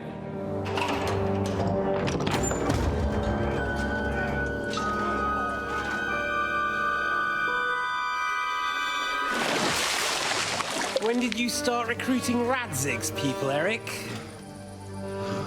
What's the matter? Lost your tongue? I think he was looking for this. You swine! Ugh. You better hope your father pays a nice fat ransom. Rot in hell! Ugh. Eric! You're just about to do some gutting. There's no time for it. There's always time for this. No, we've got to flee now. There'll be time when we meet again. What the fuck was that? Fuck it! So, Godwin rescues Henry and Hans, but don't tell me you forgot about Istvan Toth, the villain that has evaded us for an entire game, 8 straight years, or a few weeks in-game. This is the first time we see him, and of course he runs away like a little bitch. I do like the glow, but if it was not for his voice, I would assume he wasn't even the same guy. But I do like his drip, reminds me of Roach from Witcher 2, another great character. The whole region had to band together to put an end to his mischief. And did you? I should say so. You see then, this whole region also banded together against me. And did they stop me? So as Zizka the Gigachad is saying he is a much more imposing threat than Istvan, as just as Istvan was disrupting for Sigismund, Zizka was tasked with disrupting Lord von Bergov because he is one of Sigismund's biggest supporter. Would have been great to know that before going on this journey, Handoosh. I doubt Bergov would harm a blue-blooded envoy. Everyone makes mistakes. I see now why King Winnie's side is struggling to succeed in this war. It ain't just him that seems to be stupid. Smug little fucker was in his service the whole time. But they are smart enough to realize how to prevent Zizka from losing his eye. We rest and prepare to leave the next morning. And I'm just gonna say, the quest here is called The Finger of God. If you haven't played the game, you are in for a fun ride. I'll see you in a few minutes. Damn it. How can you lose so fucking much? Either I'm playing badly, or you bloody cheated, Sir Hans. Oh, right, that's it. All the blame is on my head again. Come one, come all, Lord Capon of Perkstein is on trial again. It's been quite a while since I was last on the gallows. And you drew quite a crowd last time, eh? Oh my god. Oh, what a disgrace that was. Indeed. But I might just have learned something after all. And can I hear this great revelation of yours? I have arrived at the conclusion that a bad day is just a bad day. And it doesn't mean your whole life is fucked up. And also, things always look better in the morning. The sooner I lie down, the better chance there is of nothing else fucking up today. So, I shall bid you good night, my friend.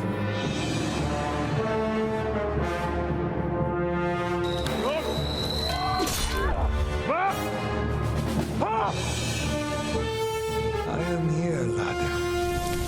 And I'm coming for you. Morning, Captain! Please forgive my abrupt departure without saying goodbye yesterday. Lord Nebak here would like his castle back. My liege, Sir Otto, wants your head. And I have an account to settle with a certain bastard of Radzig's. Lord Bergoff, since when did the Chamberlain of our land ally himself with such filth? Ever since Jobst and Wenceslas started allying with filth like you, Zizka. But I have to admit, Captain Zizka, that you've been a much bigger thorn in our backsides than we care for. Fortunately, my friend Markvat just happened to be passing, so now your tricks won't help you anymore. The executioner awaits you, Captain. But if you're sensible, we'll spare your companions. Is there anywhere to sneak out of here? Even if there were, we wouldn't get far. No. And I'm never gonna run from that fucker again. Lord von Bergoff! Sir Markvat! Lord Nebak! And you! You treacherous shit kiss our asses! God. Is this retribution for my sins? We hold out, they'll parley. We have a chance. Not a big one, but a chance.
We're done for.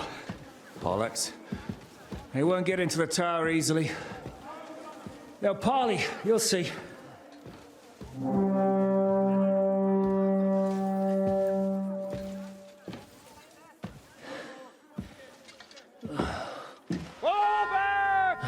Everyone, away from the tower! I wouldn't be so sure about that. What the fuck is that?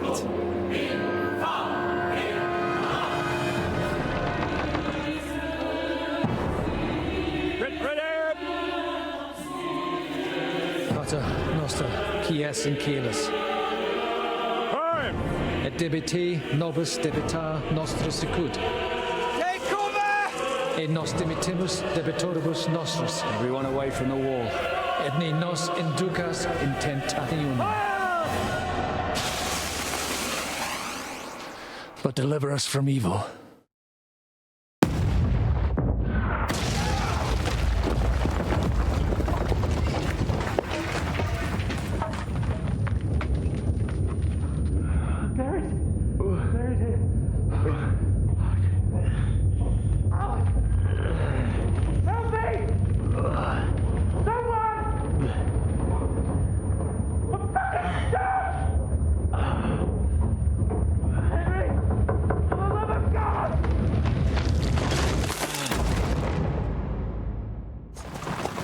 Otto christened this little beauty himself. He named it Finger of God.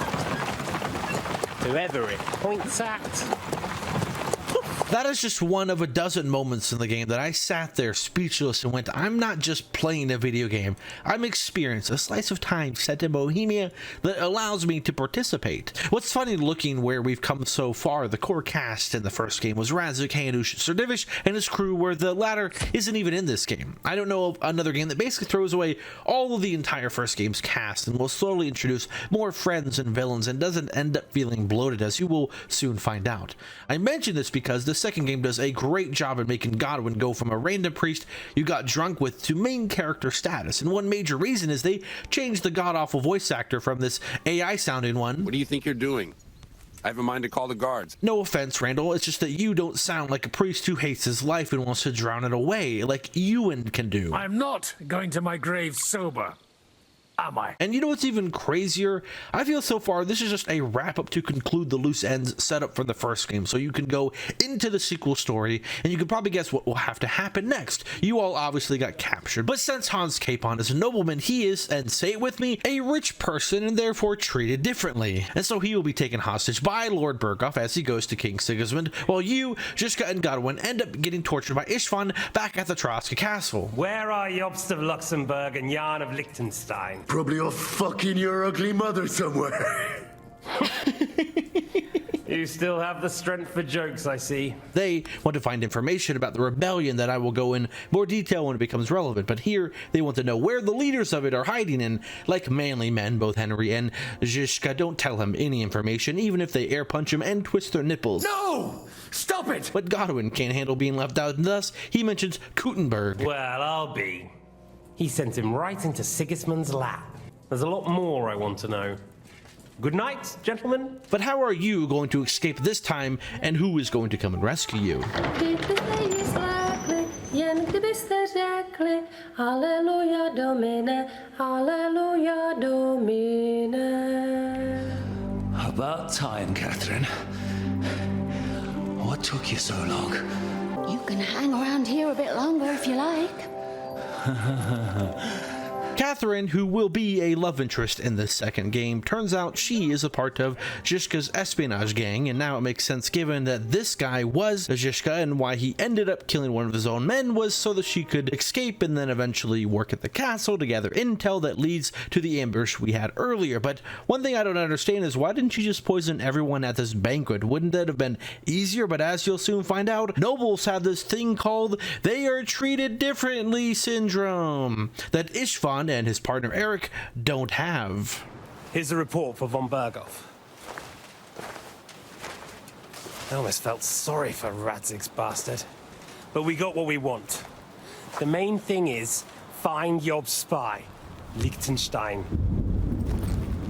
Don't worry, we'll be fine. You've grown into a very capable young man. But you still have to learn to fight for your place in the sun. Nobody will hand anything on a platter to men like you and me.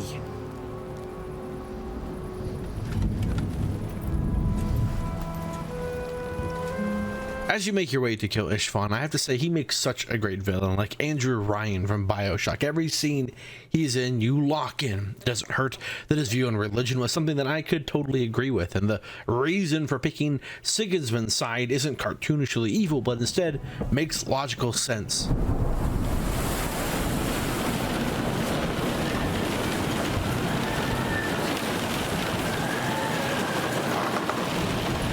You just won't give up, will you? You know, I actually like that about you. It reminds me of someone. I'm not like you. You asked why Sigismund?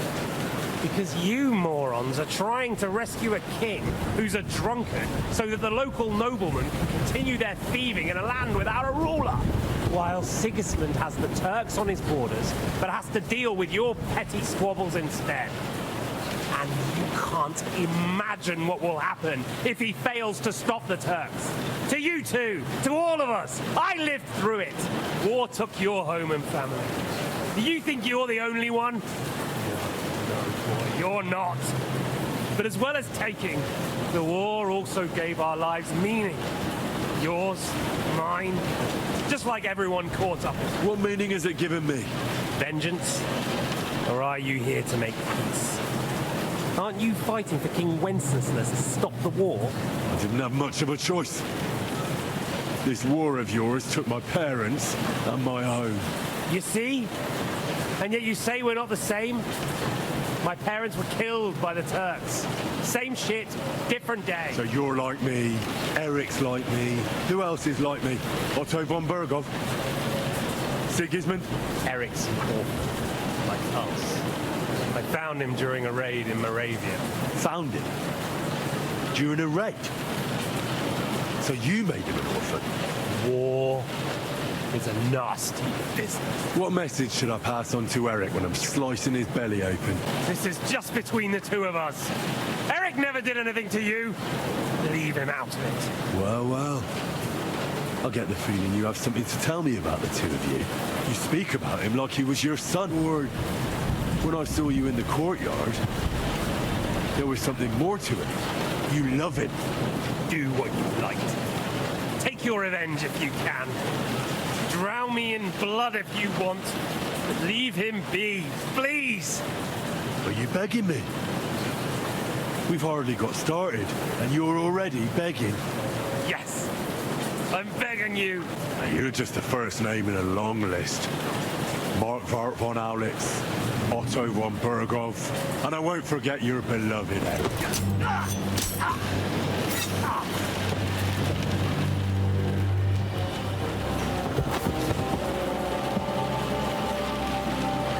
In the end, see, I was right.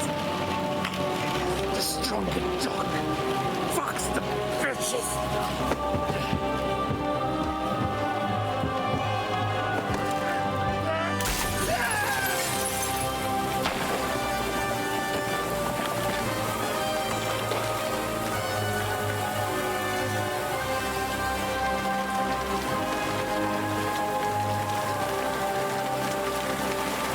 Istvan being gay was not what I expected. I don't remember it being hinted at all in the first game, but at least now I know why he was dressed so well. The main reason you were here was to get that sword, a sword that you got a taste of how powerful it was. If you chose the honorable way of dueling Istvan Toth, the hardest fight in the entire game, as I failed 5 times before I went with what you just witnessed. I love that you get to choose how he goes out, and the easier path will be a reoccurring theme that being honorable isn't always the easy choice. But now you have Sir Razik's sword and Henry has marked another off the list. You realize it's not going to be a lesser game that it's such an interesting character is now gone. They are going to need to come up with a whole new cast of characters and a whole new region to roam about to make up for losing Istvan. So as you leave the castle in the Trotsky region with ease, you head to Kuttenberg to meet up with the resistance, but Henry has a nightmare along the way that makes me glad it's pulling a Joker from Arkham Knight. So, we finally got him. How does it feel? I said, how does it feel? Do you really think you could get rid of me? No, dear boy. You and I still have a lot of work to do.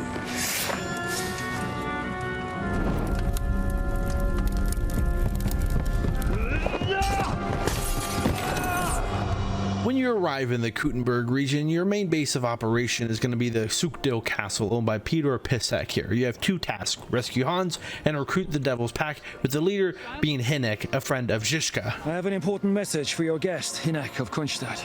I'm afraid your friend Hinek is no longer here. You arrive just as the leader of the rebellion, Margrave Jobst, is leaving. Yes, this is the same guy as this one from the first game. He has the second best glow up in the game, but he is leaving, and thus this hurts your personal feelings, so I'm gonna ignore him for now. And since this is a new region, you know you have to explore the land, and I think I forgot to mention, every time someone gives you a quest objective to complete or where to go, they will tell you the directions, landmarks, and stuff to help you figure out how to get there, even your own bedroom. Cross that corridor and go up the stairs. You can't miss it. But if I were you, I'd stay off the path. Take the hill and nip through the woods. You'll get to some rocks overlooking the mill. You'll have a bird's eye view of everything from there. This isn't just there to make the dialogue feel more natural and immerse you even more. It's required if you pick the hardcore mode at the start of the game. Gone are objective markers. The ability to fast travel, autosaves, and checkpoints are disabled, meaning that managing your saves becomes an actual thing now. Your HUD is gone, so you can't tell if you are wounded. Everything is more expensive. Healing takes longer. You don't even show up on the map, and you need to figure out where you are based on your surroundings. For a game that, even with all these turned on, it's the most immersive game, you can if you want to, but I wouldn't recommend it for the first playthrough though. Make it the literal most immersive game ever if you pick the hardcore mode. I didn't do it because it would have taken 6 months to make this video instead of 2 months. We're straying a little from the point. Thank you, Zishka. While you are exploring this new region and doing 50+ hours of side questing, you are also gathering crew from Hinnick's Devil Pack gang. The first one you meet is the guy that had the best written song. Boozing and fucking. Bring on the barrels and roll out the wrenches. There's nothing better than a nice pair of titties. That doesn't rhyme much. I love this game, dude. This is Kubienka. Hiya, lad. That is Kubienka that you meet at the Devil's Den, a place that allows murdering of its own customers. Seems bad for business.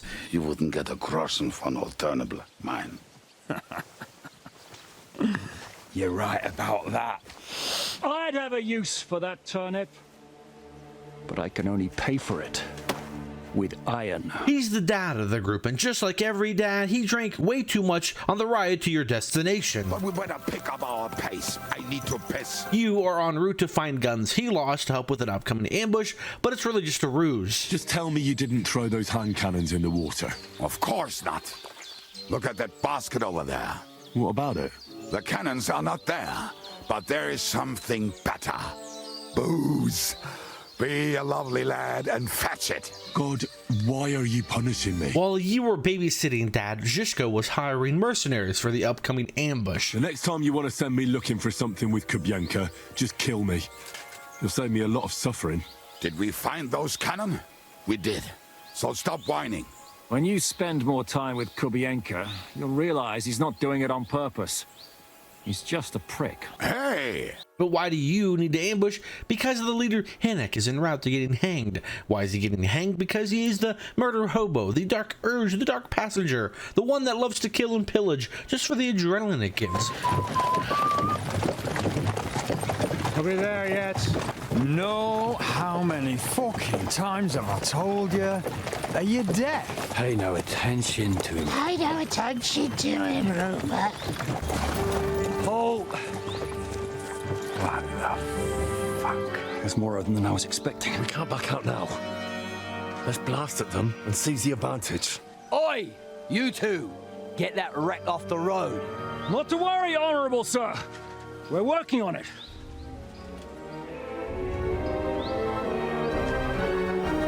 To the task!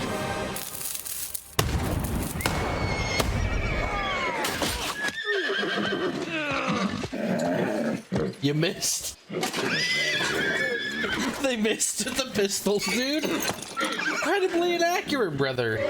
Fucking hell! My leg, damn it! You idiot! That's hilarious. Yeah, that was just a warning shot. Surrender, or the next one will go straight through your guts. Oh, what? Are you gonna shoot at this skull? You saved my arse, fellas. Although, I have a second hole in it now because of you. That was an accident. Now that you have the leader Hinnick, aka the Dry Devil, he tells you back at the Devil's Den, the soon-to-be base of operation of the Devil's Pack. Say that 3 times fast. The Dry Devil at the Devil's Den with the Devil's Pack. The Dry Devil at the Devil's Den with the Devil's Pack. The Dry Devil at the Devil's Den with the Devil's Pack. Why do they call you the Dry Devil, anyway? Why do they call you fuckhead? But they don't call... It's a death knell knocking and I'm here to deliver. You need to find and recruit the rest of the gang, and Hinnick gives you one word of advice. Be careful. I didn't recruit them for their pretty eyes. You can go and meet Bahuta, whose brother recently died, and thus he decided to become a man of the cloth and live a boring life. You can try to convince him if you know enough Latin, but he gets pissed that you messed it up, and so you could teach him a lesson of your own. Nostrum Quo? Are you serious? You're saying it all wrong. I won't have any moron correcting me. You screaming motherfucker thought this wasn't a threat. Fuck, I've been robbed. Hey, guard, catchpole, where is everyone? Hey, I've been robbed, knocked out and robbed. I don't know who did it, but I want you to fucking find him. God is punishing us that's for a tough our one. sins. I wouldn't get my hopes up. Hands are full with the lives I've wrecked. So it seems Bahuta won't be joining us, and so you move on to Janusz, this guy currently in the pillory who loves food so much he will not just steal, but nearly kill a man for a good meal. You went through a lot of trouble to get him released, and the payment he proposes is a little perplexing. What are you doing? Hey, easy. I had to buy your freedom. You wanted it back? I got something for you much better. What do you say to my sausage? Eh? Please tell me you're talking about food. Yeah, I talk about sausage. Janusz's sausage. Ah, I see. You think I means big, huge salami in my hose, eh? I'll take it. You will not be sorry. Come back when it is nice and firm. It melt in your mouth. You see. Firm? With the riot shield crushing through the gates you erect. His best friend is this Polish guy, Adder, who doesn't speak English at all, and his trait is he likes to fuck. No, seriously, everything he talks about revolves around sex, even giving you sound advice that no matter how tired your tongue might get, she will love it. So why do you have to rescue him? Because, of course, he slept with this guy's wife, and it won't be the last time because he is a beast. As you wish, she's all yours. But the cow is mine, and she's coming with me. Oh, fuck. The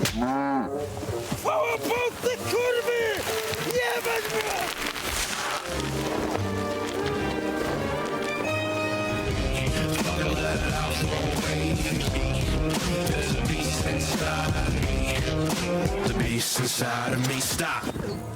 So now that you have Adder on your team, the next one is Matthew the tax collector. He's very official because he's on the side of the road. That's so very sweet of him. So he whistles and I should come running to him like a good boy. So, you don't want to come back then? Since you're already here, did you pay the duty? What are you talking about? What duty? What do you think? To the king! I am His Majesty's Chief Customs Collector. Aye, and I'm Emperor Charles.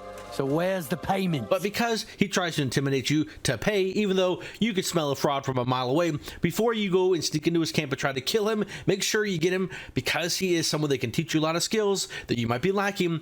Do all that first, then you kill him. Call your favorite agents, I'm gonna teach you to quit. Lastly, you have Raniak, who is a gambler and owes these guys money. And if you're asking, where is Raniak? Well, I'll let his debtors explain it for me. Raniak kept losing, but he didn't know when to stop. What did you do to him? Nothing at all. That bastard brought it on himself. When it was clear he had no way to pay us back, we started watching him to make sure he couldn't run away. He started whining about having to take a dump. Well, we didn't want to watch him shit himself, so we let him go and said we'd wait outside the shithouse. But the bastard got the idea to flee the other way. You mean through... Aye, by crawling through shit. But I reckon it was deeper than he thought. And he never came out. The bodies around me say your word's not worth shit. So now that you've gathered all the remaining of Devil's Packs that's left, a hearty crew that you celebrate with drinking, and the best way to do it is, of course, with text on screen and not a cutscene. I know, it's very weird going from the first game allowing you to have a drunken cutscene with Godwin, but here they're like, you know what, I guess the budget ran out. I don't know, it happens a lot, but you get used to it. I could not say it better. But there is one person missing from this crew, not the Devil Pax crew, but your crew, Hans Capon, and so you must go back to the Sukdo Castle and try to find him with the help of Margrave Jobst. As soon as it's possible, you can join a legation heading for Rattay. I'm sure you already want to go home. What? Go home? I can't. I have to rescue Sir Hans. I made a promise I'd protect him. A noble thought. But you mustn't worry about Lord Capon. I'm sure von Berghoff has him trapped in a gilded cage. But I made a promise, sir. I understand, but honestly, Lord Capon is now safer than you or I. The most sensible course now is to wait for the ransom demand. Ah, Captain Zizka. Henry and I were just discussing Lord Capon. Yeah, the Margrave thinks he's in no danger, and we should wait for a ransom demand. As one does. I wanted to talk to you about something else. I suppose you're wondering why your friend Hinnick, also known as the Dried Devil, isn't here? Oh, there's plenty of gossip going on around the fortress. You and Pisek refused to grant him asylum. Asylum is for those in distress, Captain. Hinnick came to burn and pillage. I have quite different plans. And what might those be, Margrave? Sitting and talking while King Wenceslas rots in a dungeon. What would I expect? Not so long ago, you were conspiring with Sigismund against Prokop, your own brother. It would be futile trying to explain to you the intricacies of the Luxembourg's dynastic politics. Let me just explain that that was what was called for in the situation. But I assure you that I am now acting in the best interests of this country and of King Wenceslas. You're acting first and foremost in your own interests. Everyone knows that. Strong words coming from a man who earns his bread by killing merchants on the road. No offense intended. I applaud your art. The pen is mightier than the sword, but there are times when it's vice versa. But bear in mind, I have concluded a very fragile truce with Sigismund, which gives us time to get ready. And if anyone should disrupt my plans with headstrong acts of violence, there will be consequences. Grave consequences. I consider this matter closed. Farewell and good luck. What does the self-serving leader of the rebellion Yalpst know anyway? So you ignore him and go to Kuttenberg, that I think is the biggest city I've ever seen in a video game in terms of immersion and interactivity relative to its budget. But not every building is enterable, which if you don't know, every open world game does that. Some worse than others. We'd love to hear people's opinions on how Night City stacks, as I think Novigrad from Witcher 3 is the only city that might be able to beat this out, and the soon-to-be Witcher 4. There are some buildings that stand out as odd because they look important and it seems you should be able to enter them, but you can't. But why are buildings that important? As most open world games hint, the outside open world is all that matters most. I disagree, because what makes an open world game even better is having buildings and castles or the thematic equivalent that you can enter inside of that makes the world feel more like a simulation instead of just a set-dressed sandbox. And yes, I'm still not over the fact that you have the biggest church in the middle of the goddamn city that you cannot enter, and yes, I know it was under construction for over 300 years, you can still enter construction zones. While it might look bad on paper, having over half the city of Kuttenberg locked up, it doesn't feel like it while playing it. At least they explain why half the city is locked up, given that Sigismund's army is in the region. Sigismund and his army are responsible for this. Many of our people decided it was time to leave, instead of risking their property or even their lives. Only a few of us remained here, and I, as the primus of our guild, promised to keep my eye on the others' property until they return. The purpose of these buildings are so you can enter and meet and talk to people in their place of work or home. It's where you sneak to steal panties or an incel. It's where you go to find food or weapons, and I'm not talking about the shops. It's where you go to get drunk and talk about the different flavors of wine. It's where you go to meet up with Catherine. I've only been here a couple of days, but I seem to know everything about this city and its sinful people. You'll have to tell me more about the sinning part. That sounds interesting. You youngsters are all the same, but work before pleasure. After we find Liechtenstein and free Cape Bon, we'll see. I'll look forward to it. So you eventually go all around Kuttenberg talking to a ring of spies, and then you eventually gather this guy called Goatskin, which I want you to experience talking to him. I was doing nothing, but, you know, like, I was spying for 2 weeks. I just remembered a funny name. Liechtenstein. You call yourself a spy? I ain't gonna, you know, fill my head up with shit that don't concern me. Thanks. You've been a great help. He eventually tells you to go to the Jewish section of Kutenberg that sadly is stuck away in this rundown corner over here, where the last person you meet in this spy chain is Samuel. I do not care who sent you. You will not impress me like that. We play by my rules here. So how can I impress you?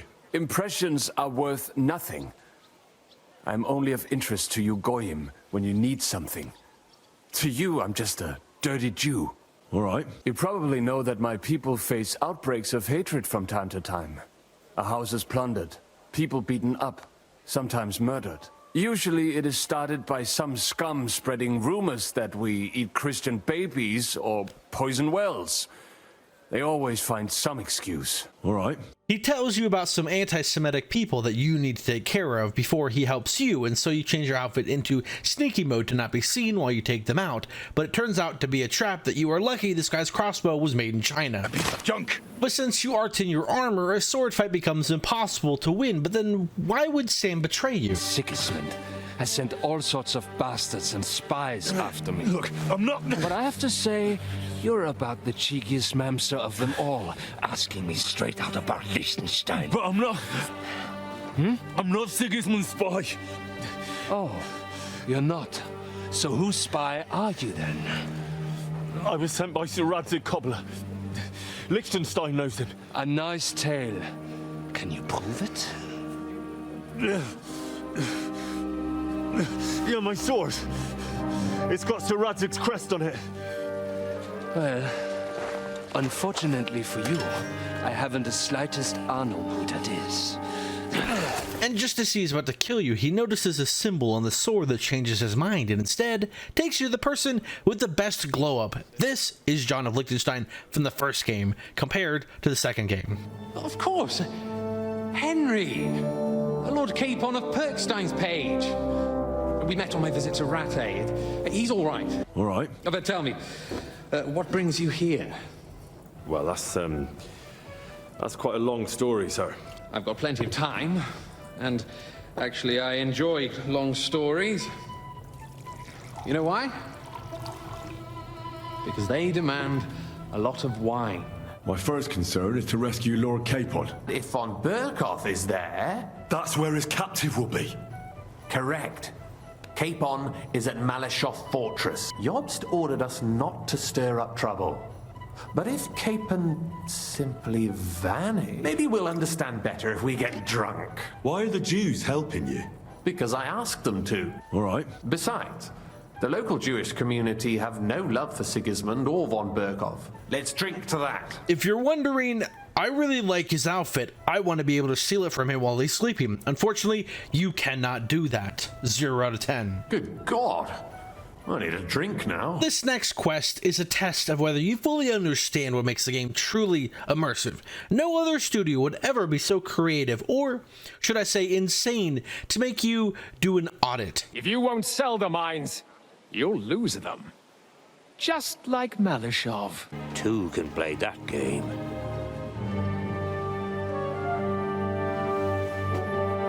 Did you really think that I didn't know you were stealing the royal silver, eh?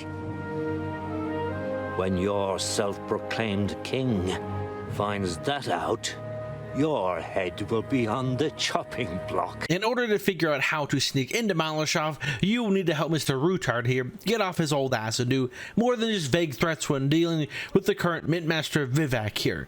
But if there's one thing that hasn't changed through time is that the younger generation is the one taking action. Not another step.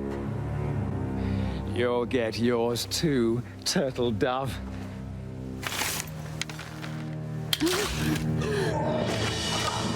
What are you waiting for?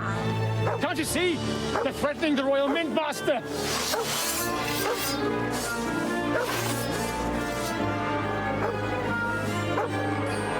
After a peaceful talk, in order to get evidence that Vivek is siphoning some of the groschen coins he makes using silver from the mines outside of Kutenberg, you begin your audit. So you go to this guy who allows you to walk freely in the mining camp without getting arrested, so you can talk to this guy who writes the number of silver mined in the business recording book, but you need to confirm that by the foreman that is currently on shift, which is this guy, and the one that just ended his shift, which is this guy who just wants to eat his food. But you need redundancy, and so you go into the mine themselves and confirm the numbers with this guy. Our yakkers used 36 corves. Once you have the numbers of silver mined, you then must go to the smelters and make sure you have the same number of silver received. You just first need to talk to this guy that allows you to roam freely in the smelting camp without getting arrested, and more importantly, where you can take in the beauty of lung cancer.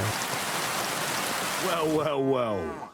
Don't think we don't know you've been snooping. Before you killed that guy, he told you where the secret mine was, so you go there, you see this armored guy and a lesser armored guy, and you're nice enough to let them sleep together.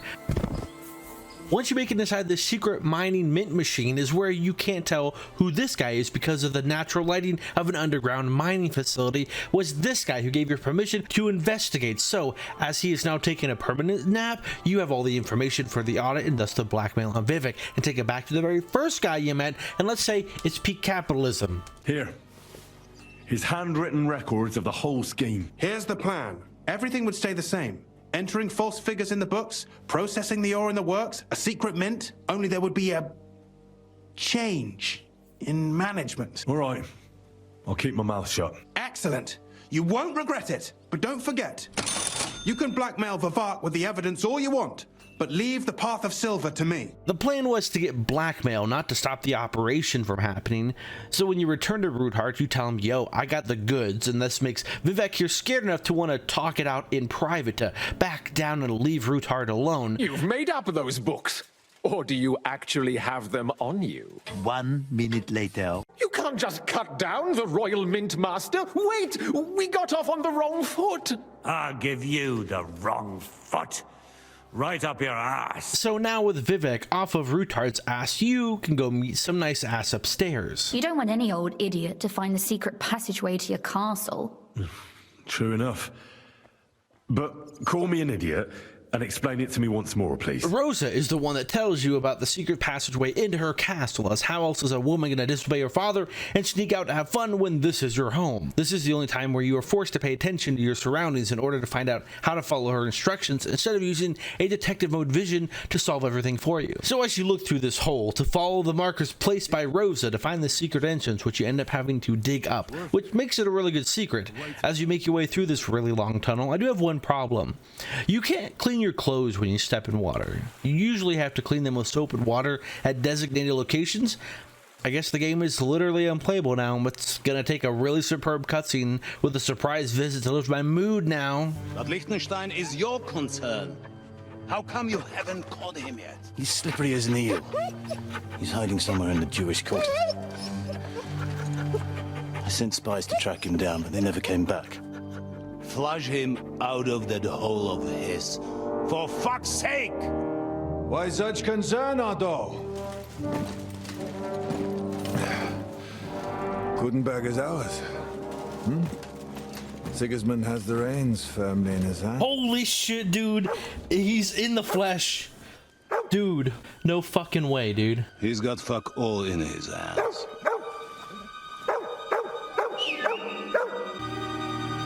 Sigismund thought at first he'd come to terms with his brother Wenceslas, clear the way for him to the imperial throne, and take the Bohemian throne for himself. But Wenceslas couldn't even get off his drunken ass and go to Rome for the coronation. And now, the glorious Hungarian king has fallen for Jobst and his damn truce. He's been taken in by that treacherous turncoat. Jobst betrayed Wenceslas. And Sigismund. And now us. He fooled all of us. But what can he really do against us? I'll tell you what. While pretending to parley, he incensed the Hungarian nobles against Sigismund. Surely Sigismund's army can deal with that inconvenience. Ha! He was paying his humans by letting them pillage Bohemia. He set half the people against him in the country he wants to rule. And now, there is nothing left to plunder. While we are shuffling our feet here, Jobst is surely mustering an army. What are we going to do? We've got Cabon. That'll keep Hanush and the Lipa people at bay. If they ever want to see their heir alive. Jobst has Liechtenstein mustering other allies for him. We get him in our grasp, and Jobst will be like a fish out of water in Bohemia. I'll drag him out of that Jewish den with my own 2 hands. Count on me, sir. Betrayers of Christ, hiding a betrayer. They are rich. All that's needed is a good pretext. The Kuttenbergers will be quite happy if their debts to those usurers happen to go up in smoke. Yeah. You're learning fast, young man. The gate open. A horseman, sir! Hanush is out of the game. The Kuttenbergers are taken care of, and we'll catch Liechtenstein. You'll see, my friend. Good times are coming. Your Graces, King Sigismund is convening the town council, but first he requests your presence at the Sedlitz monastery, without delay. What's all the urgency about? Surely you must know that yourself, sir. The captives fled Trotsky Castle and killed Istvan Toth while escaping. What?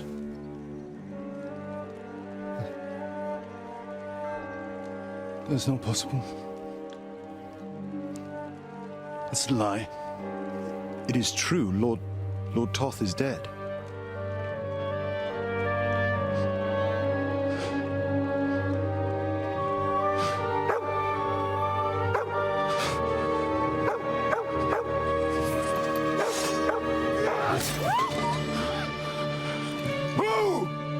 Who? Speak! The messenger said something about Cobbler's bastard and some outlaws. I swear, by everything that is holy, I will find that whoreson, and I will rip out his heart!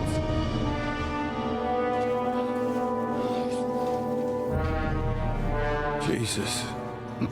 What's with that boy? Sir Istvan was like a father to him. We better go. Bring the horses! Shame about that dog. Any sympathy I had for Eric was lost when he killed that dog. Henry didn't go and kill Mutt out of anger when his parents died. Also, you can go back to Trotsky, just like Eric did, and find the grave of Istvan made by Eric and even get his little hat. A long way up.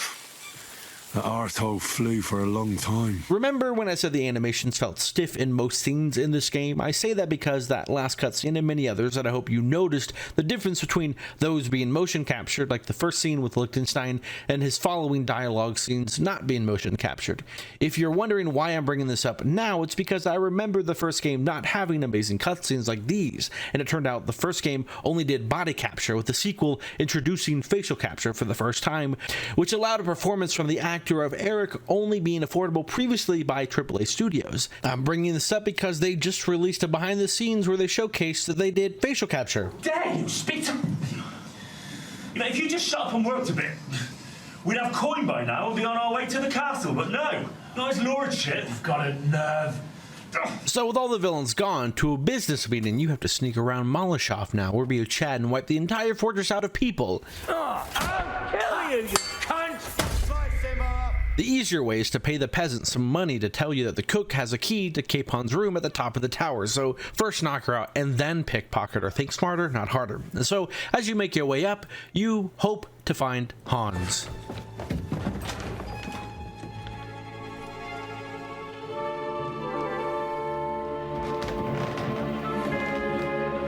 What is happening? Who are you? If you make a peep, we're done for. Henry?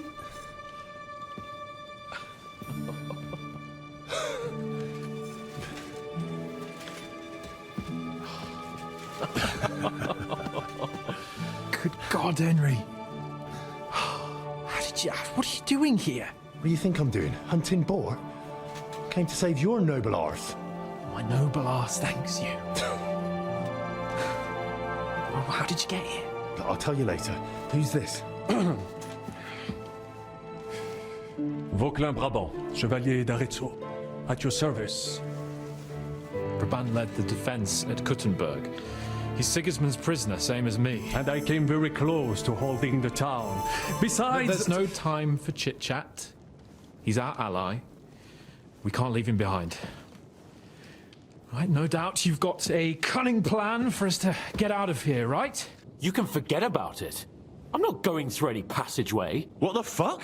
Let me repeat. No passageway for me. It's not the chivalrous way. It is not chivalrous, c'est vrai, but in our situation, it is more than delicious. But if I faint or go mad in that passageway, I'll put you in danger too. And I'm not going to let that happen. Relax. We'll manage it together. Henry, I mean it. You have to trust me on this one. All right. I do. Not only did we get a boy back, it seems we have something that I love in all my medieval games. A fancy-looking French-like man with a little bit of spice. Mr. Babrant. My name is Vauquelin. Vauquelin? Vauquelin. Vauquelin. Vauquelin... would you mind if I just call you Brabber? Brabant. Brabant? Que peut-on y faire? Mr. Barbant is the second to last addition to your crew. He's cool because he is a made-up character, so they can have him be a guy that has traveled the world and can tell you his many adventures, but most importantly, can both compliment and insult Catherine at the same time. You're right. I am a connoisseur of love like I am of wine. But for my tastes, Mademoiselle Catherine is of somewhat aged vintage. Though, I have to admit she's full-bodied and fragrant. That's not really what I meant. If you're wondering how did you escape Malenshoff, well, obviously you gave Babrant a sword and he shows his sword prowess. Now I will show you what the Cavalier Vauquelin Brabant is. Aux armes! You haven't a chance! According to what you told us, you can handle 10 men with your bare hands. Or you can do it yourself and then don't even have to sneak out at all because you've killed everyone in the camp.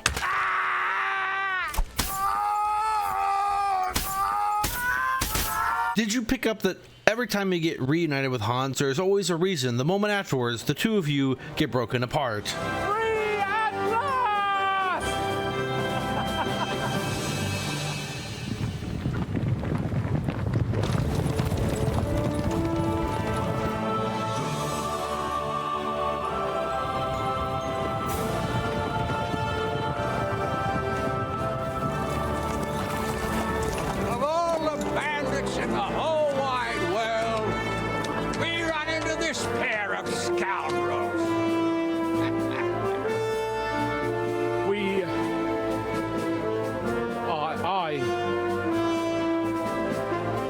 Everything up.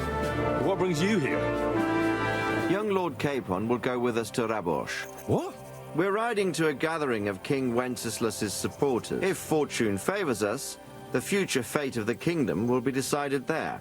If we keep standing around here gabbing about it, it'll be decided without us. So as Radzik, Hanush, Godwin, Hans, and Babrant all leave to Rabosh Castle. And don't worry, I'll eat and drink in Rabosh on your behalf. This quest, I think, is my favorite and also the weirdest one. First, you are tasked with going to a town hall meeting that Sigismund himself is holding. Yes, outdoing the auditing quest for the most mundane thing you can do in a video game, but isn't because of its execution. To get inside of this meeting, you need to become a cupbearer, then you got that information because you blackmailed the Vivek here. Have you forgotten I have you over a barrel? All right. And how about a few groschen to seal our fruitful relationship? You're worse than a horse dealer. Don't worry, the money is going to a good cause. We're paying for the cupbearer. We're replacing to go to college. He just wants to make sure that we have a good excuse for why he's missing work. Think up some good excuse, clear? That makes sense. Tranter's not coming. What's wrong with him? He got poisoned. Probably from food. He's writhing in agony. By turns praying and cursing, spewing from both ends. Oh, that's enough. Your task is simple. You need to give the lords either red wine. Hey, boy, a full cup of monastery wine. Nothing to do with the baths, unless the Lord wishes to punish the wickedness that's going on in Which there. wine? Monastery red. But we don't have money to spend. Arguing about Sir? who is going to wash where and how. Or you need to give him white wine. Ah, yes, sir. What do we have to discuss next? Boy, are you deaf or something? Wine. Sir? White.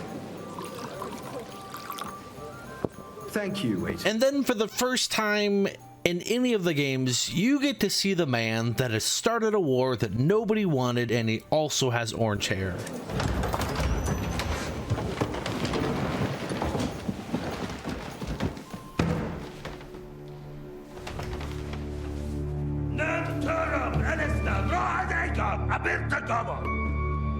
Azonal Gigachad, Elegiop Katonaikat, Ishkelkinek Utra.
You have nothing to fear.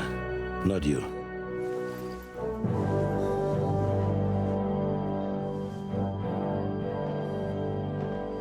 And like this band of fives! Oh yes, they edge you so hard right here because you get a tease of Sigismund. At least now I can change the villain board to have his portrait finally. I love this part because while Henry is going to listen to politics in Kuttenberg from the enemy's side, and Rabush, we, meaning Godwin, are going to take part in our own politics, with Yorst leading with good news for once. Dear friends and allies, in these troublesome times, you all know why we're here. The question remains, what to do next? Sigismund is facing troubles in Hungary, and here too he is up against resistance. He's a capable strategist, but a poor diplomat. Mark my words. If we wait him out until winter, he will leave of his own accord. By winter, he'll have torched all our fortresses and carried off everything that we possess. Are we seriously gonna wait and cower in a corner? Or are we gonna drive them out in shame? A few well-planned raids and we could have him in our fists! At what price? Have you got men to spare? Has any of you got men and money to spare? We don't have men out there. Yes, we do. We do not. Jobst is right. That whole sun won't fall easily. Only we can't wait. Are we to get ourselves killed? Or end with nothing?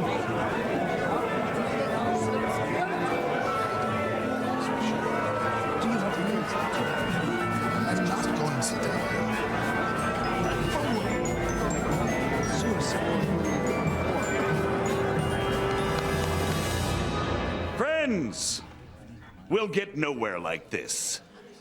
Let's adjourn ourselves and try to think it through. This is the first time I would argue having Godwin as a playable character has a reason that without him it would be a lesser game.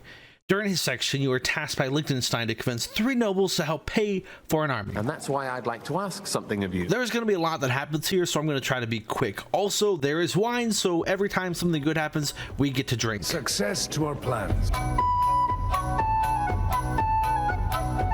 The first noble is this widow that needs you to get some blackmail that someone's got on her. Easy, 1 noble down. But let's drink to our bargain. The next nobleman isn't the owner of this estate, Godwin's father, but the guy he won't let us speak to here. I think there's a subtle hint that they don't like each other. See if you can tell. Dishonoring your host. I can't dishonor someone who has no honor.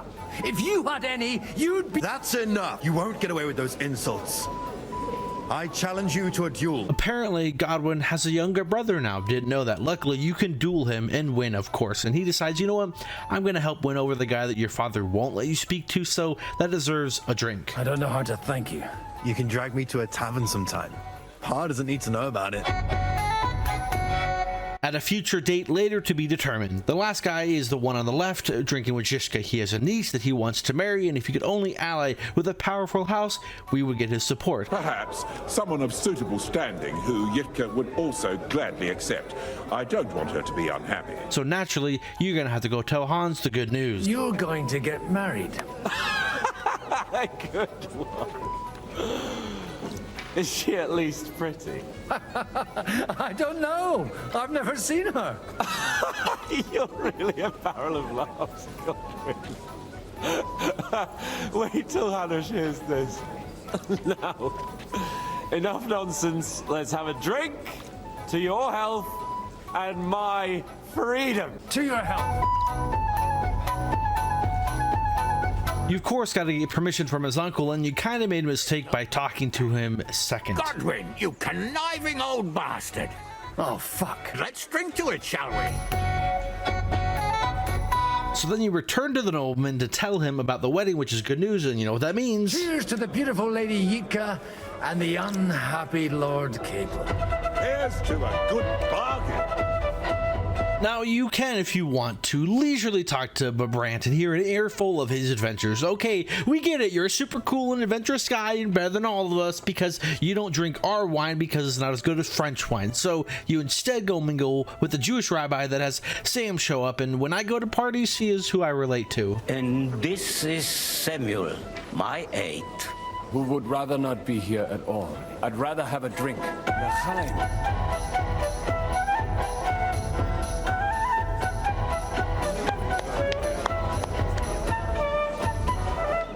It would seem that we have all benefited from the break in these proceedings.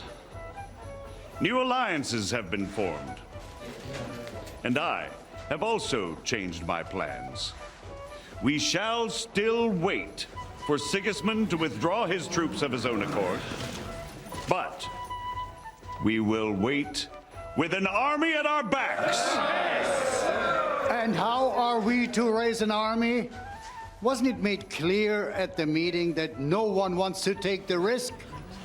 The only thing made clear was that each of us alone is weak, and that we could not find common ground. But that has now changed.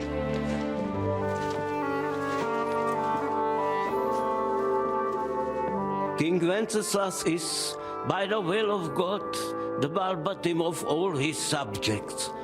Not only the Christians, our community, and not only ours, will give you coin. The Kuttenberg houses are still loyal to King Wenceslaus, and we stand with Lord Ruthard. And if that's not enough, the houses of Leipa and Kunstadt will unite and march side by side. My niece, Yitka, will take young Lord Capon as her husband.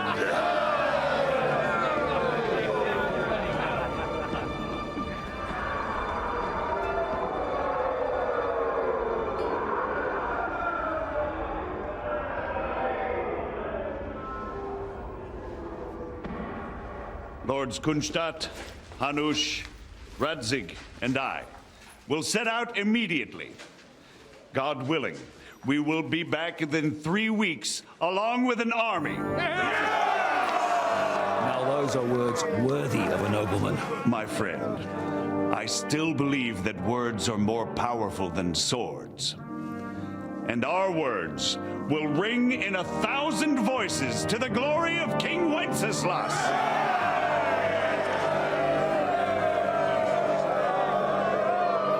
And the payoff is about to happen. As they are celebrating, you go back to Henry, and they've been listening to him complain about all the problems that King Sigismund and his side is having with trying to get Kuttenberg under control. All I hear from you over and over again are excuses and prevarication.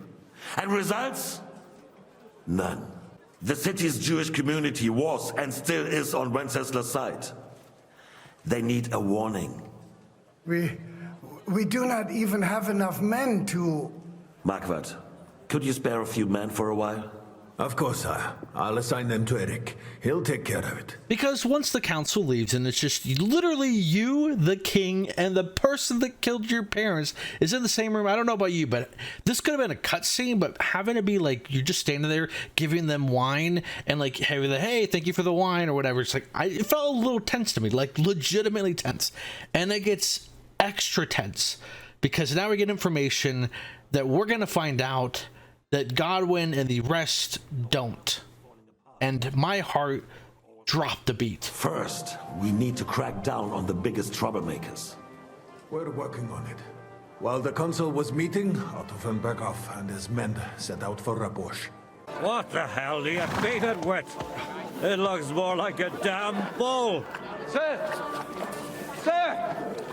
There's some horsemen right out front of your fortress. Ah, that's Peter of Pisac. He wouldn't come to the council, but he is coming happily to the celebration, you old fox.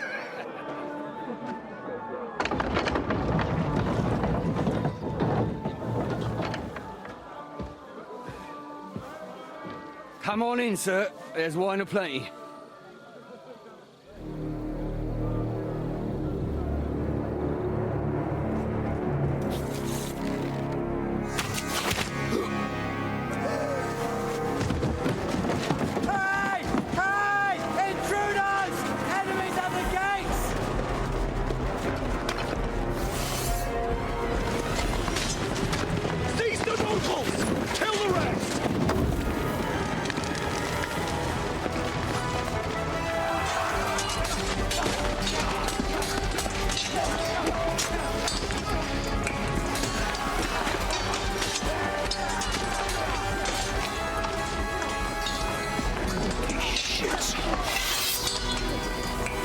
What I like about what just happened is that you have this back and forth of withheld information from Godwin's and Henry's perspectives that crescendos with what is happening right now. It felt so great to see what is basically over an hour of exposition told in a way that kept me engaged. And I love that while all of Henry's stuff could have just been a simple cutscene, it would have felt less like a game and proves that as long as you write an engaging story, any mundane gameplay a developer makes you do will make you feel like you're a part of it instead of just watching it, which seems to always be a problem with games that focus on story. It's always just cutscenes. So Henry, of course, has to ride his horse for hours after the daytime town hall meeting to rush and try to save the people at Rabosch. Of course, you save the day, and compared to how insanely amazing this game is, I think, for me, this is the weakest part to the game. What do you mean by we? Everyone here is lucky to be still breathing. I can just see them all jumping to their feet and rush to save their poor Jews. You, Samuel, and Kibanyanka take a cart as quickly as possible to the Jewish quarters because you need to go and stop an upcoming massacre that Eric is starting. You sneak your way unseen into Kuttenberg through underground tunnels, and they try to introduce a personal stake with the introduction of Sam's mom, which we meet just now. Let's go now. We're out of time. Wait! Who are you anyway? Long story short, you run through the streets, try to fight off as many bad guys as possible. You do get a really cool Avengers-esque style scene leading to you holding them off as long as possible till they can get everyone out. That is not the bad part. That was actually pretty intense. Go inside. Quick. To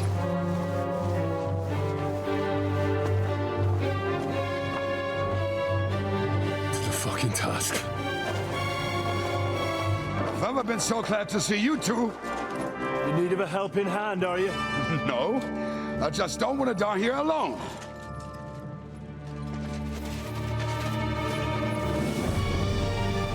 There they are. Well, now we're really fucked. Mustn't get inside. We have to hold them back. For how long, though? As long as we need to.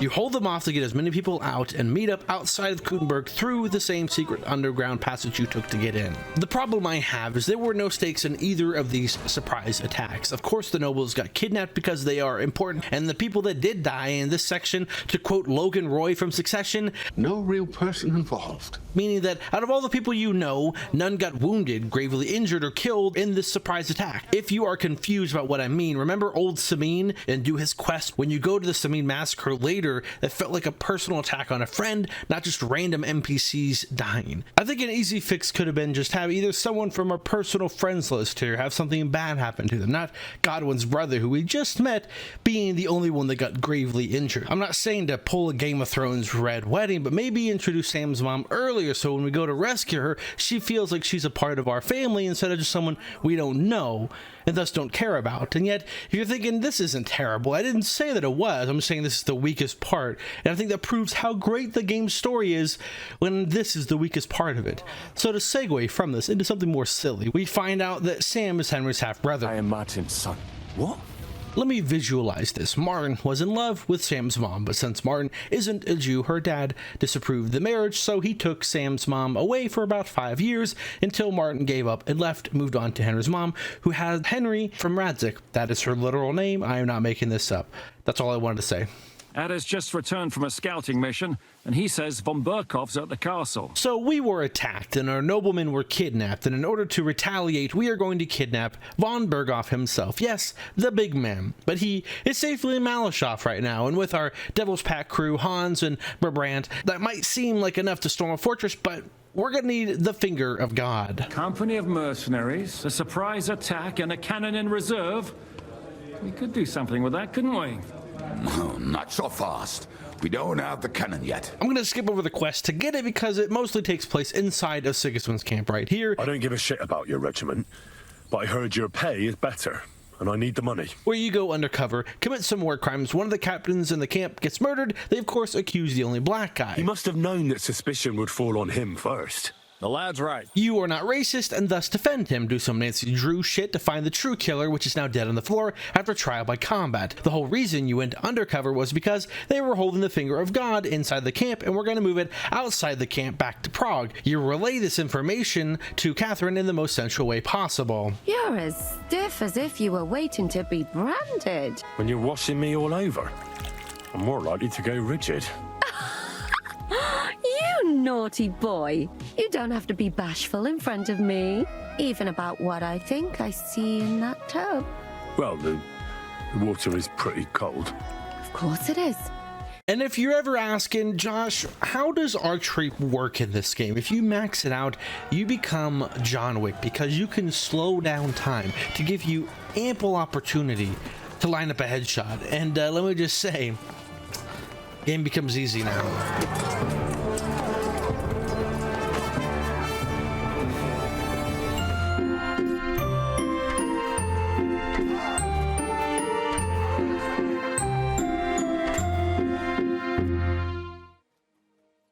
You fucking traitor. Calm down. You deserve an honorable death. Kiss your ass goodbye. Speaking of headshots, do you know why all the characters in this game feel like real people instead of just the classic Hollywood sexy Barbie doll himbo syndrome that a lot of video games do? It's because every character is photo scanned off of real people, and more so, ones that are famous, so you aren't thinking, hey, that's the guy from The Walking Dead the whole time. So now that you have the cannon, you would think the assault is just point and shoot at the castle and you win, but nobody knows how to use it properly except for our little Frenchman. Do you know how to handle it? Oui. If I have a few strong men to assist me. All right. Kubianka will go with you. If anything fucks up, we're counting on you to save our asses. So your plan is to sneak into Malashov at night, Navy SEAL Team 6 style, but then a more dilemma crops up because Hinnick, the murder hobo, kills an innocent dad just pissing on his nightly stroll. This brings up a moral decision that to me felt like a way to make up for it and try to redeem yourself with how you killed innocents at Samin. We were only supposed to stir things up. What did you think we'd do? Get drunk with them? Torch the village. No prisoners. Look, just wait a moment. Von Bergau's in that fortress full of men. When they see the fire, they'll run out to extinguish it. They won't be expecting us. I never put my men's lives on the line. Especially if I can have the element of surprise. I won't murder innocent peasants, Devil. What? Do you have kin in the village? Who the hell's got into you? This is the way my family was killed. They massacred them. And why? Curva, that's your problem. This is a war. And this is our plan for getting von Bergau. So if you want to do it your way, fine. You want to be a commander too? Let's see what you're made of. You shot yourself! I can smell it from here!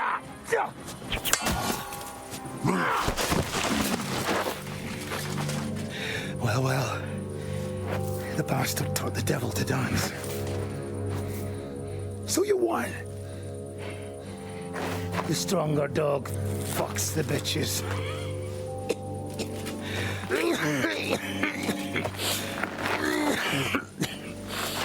Fuck are you doing? We're at war, if you hadn't fucking noticed. There's innocent people there. Do you think I don't know? But better them than us. They'd run for the woods before we started anyway. Are you serious? Fuck this fucking shit. You've made your bed, now lie in it.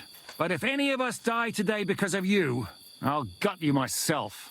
Fuck. This moment when playing felt intense, but now in hindsight falls flat, like a lot of moments with high stakes so far, because I went back to see what happens when you choose the less boring but morally wrong option, and Hinnick was right. It was a spectacle. You lure some guards out to kill them, and from a gameplay perspective this was more fun, but from a story perspective it changes nothing, because after either option you go with Hans, your brother, and a few others to scale the wall. Here I am. We got leather. Climb in to sneak kill a few guards and open the gate to begin the assault, and I didn't notice a difference between the two in terms of difficulty of number of men when you have your boys backing you up. But that doesn't ruin the upcoming cutscene when you get to see the finger of God's power when shot by a noob.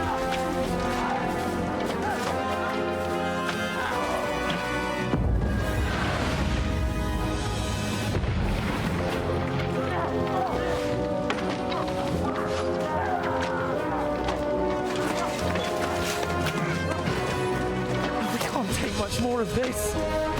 Can't those idiots hit anything? Give them time. We're all out of time.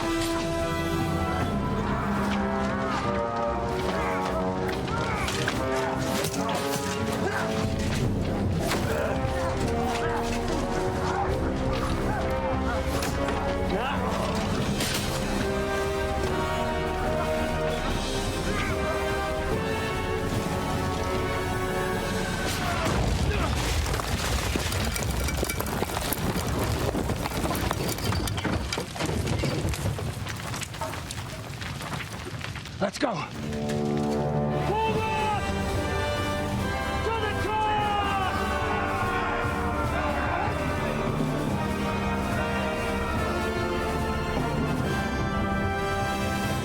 If you're wondering who the random characters that died during this siege, they were mercenaries that Zizka and Barant hired. So after taking out all the guards and finding out where Rose went, that even if Berghoff promises he didn't do anything, he is a bad guy after all. And on top of everything, it is absolutely inappropriate in the presence of a noble lady. Rosa retard.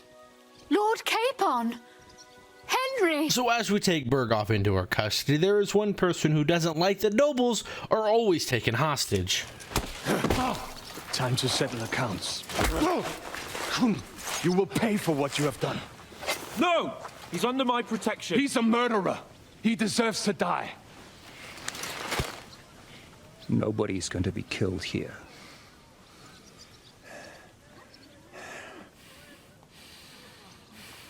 Fuck! That was a blast. My skull's ringing. The way that Brabant load that last shot, it nearly blow his French ears off. It is wonder that Fop survived it. You got lucky today. You won't next time.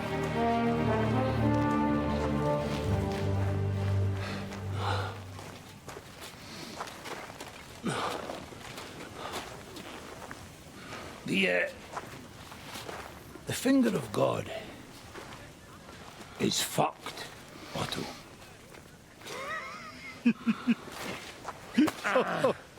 Sorry, I must have cost the king's ransom. Oh, my lady! So, as you prepare for the interrogation the next day, I know I'm going to say this a lot, but this is one of my favorite scenes of the game, and it also matches the theme that will have a payoff towards the end.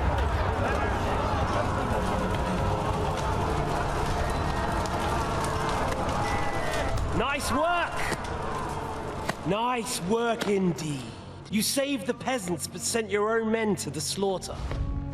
You like to keep your hands clean, but war is a nasty business. So who are you going to sacrifice for your conscience next? Your little Jew brother? Cape on? Yourself? You play the game, but you don't understand the rules. And in the end, you'll lose. You learned nothing. You understood nothing. And yet I tried so hard.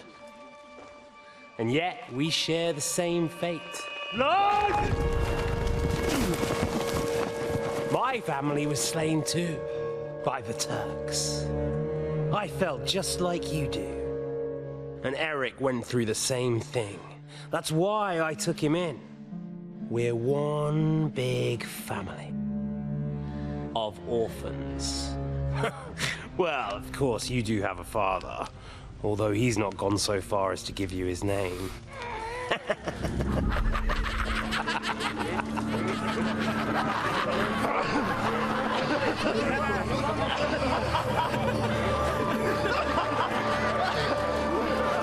Remember when I said earlier that Istvan is an amazing villain that's going to be hard to top? I think von Berghoff has proven and will continue to prove he is just as cunning, because there is no way he would swap sides and then tell us how to defeat Sigismund unless it's a trap, right? And if you're thinking, why don't you just kill von Berghoff when no one is looking? Trust me, I tried that. It's impossible. What are you doing with that? What are you playing at? Are you trying to shoot me?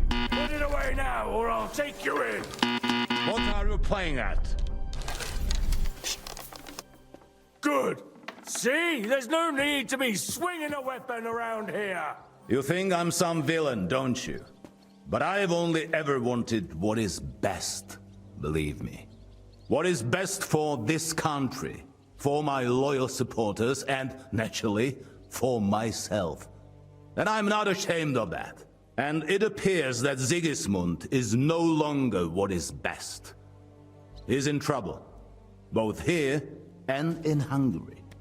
The last straw Sigismund is grasping is the royal treasury at the Italian court. If he were to lose his silver, he wouldn't be able to pay his soldiers and would have to withdraw to Hungary. We're supposed to rob the Italian court. The most secure place in the town? Of course. And while you're there, you can also free the lords captured at Raborz. My father. Lord Pisek, as the former mint master, you must surely know of some way to sneak in. There is no way. The court's an impregnable fortress. If you're thinking, how are you going to get into the impenetrable fortress of the Italian court? Well, if you want to take after advice from Adder, you need to go through Rosa's back door. Excuse me. I mean, use Rosa to go through the back door from her home into the Italian court. Is he talking about Rosa? He just say she is a very fine lady. No more. If you're wondering why I got horny all of a sudden, it's because there is a sex scene coming up. Not a text-based sex scene like in the past. This is a real animated sex scene that Henry's gonna have to get over a few obstacles in order to get to. Well, we have to get to the other side somehow. I'll carry you over. This is not how one carries a lady, you barbarian. It's not very comfortable. Just grin and bear it, my lady. Oh, fuck. I hear voices. Looks like we've got company. We must get rid of them. That scum has no right to defile this place with their presence. That's what she said. If I climb up there, I can cover you from above. Now turn around so you can't see up my skirt.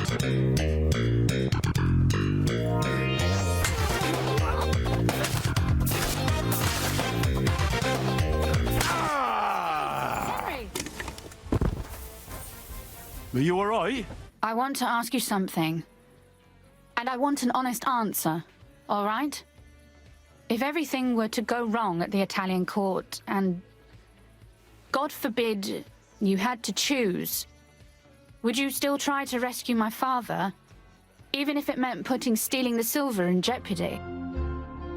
We'll either leave the Italian court with the lords, or not at all. I am gonna blue ball you here because I want to save all the romance stuff for the one section when I can talk about them all once we've seen them all, but I'm not gonna let you miss out on Henry and Hans having a little bit of bro talk. So that night that you and Rosa were here alone, You see a bad boy right here. my God, you rotting stag! It's a wonder you didn't bring the whole house down. Can't you yell any louder? Some people at the other end of town might not have heard you. Did she scream? Cry? Laugh? Bite? Scratch? Or did she take a whip to you? Well, she wasn't complaining. Neither was I. Ho! A raunchy ending. With your head now clear, you can return to finding out how to enter the Italian court. Part of the course, she of course has a secret tunnel between her home and it. You just need to do some digging. Try tapping on the wall. That sounds different. We have it. Rock and stone! But what kind of guest would be allowed into an Italian court? What if there was an Italian cardinal that is coming to town? Così, eh? Cibo da queste parti fa un po' cagare.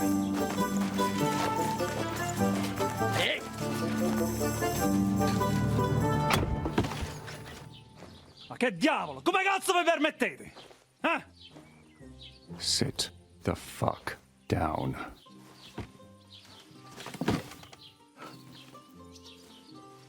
Nos non... Oh, fuck. Nos non cuer vos non vulnerabo. Nobis est petitio. Regatio. Can you cut it short? Fuck! Don't interrupt! Latin is tough when you're sober. Fucking hell! Andiamo, forza! After them! They must get away! This Italian cardinal is gonna be our ticket in because he came to Gutenberg to settle a problem, and it's beneath the Pope of the Catholic Church to come and do something as trivial as, I think it's most likely going to be centered around the unfinished, massive, unenterable church in the middle of Gutenberg. Our task is to take him alive and force him to allow us inside the Italian court. That is why we aren't shooting arrows or slashing at him or his horse. So at all costs, we want to make sure we take him alive.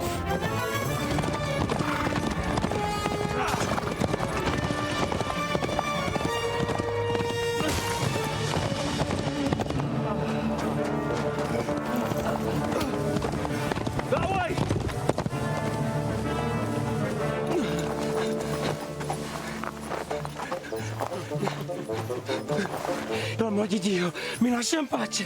Io sono un uomo di chiesa, capite? Non ho fatto nulla. Non tempisco. Misericordiosa Vergine Maria. Cosa vi devo di curvato un gambe! Aiuto!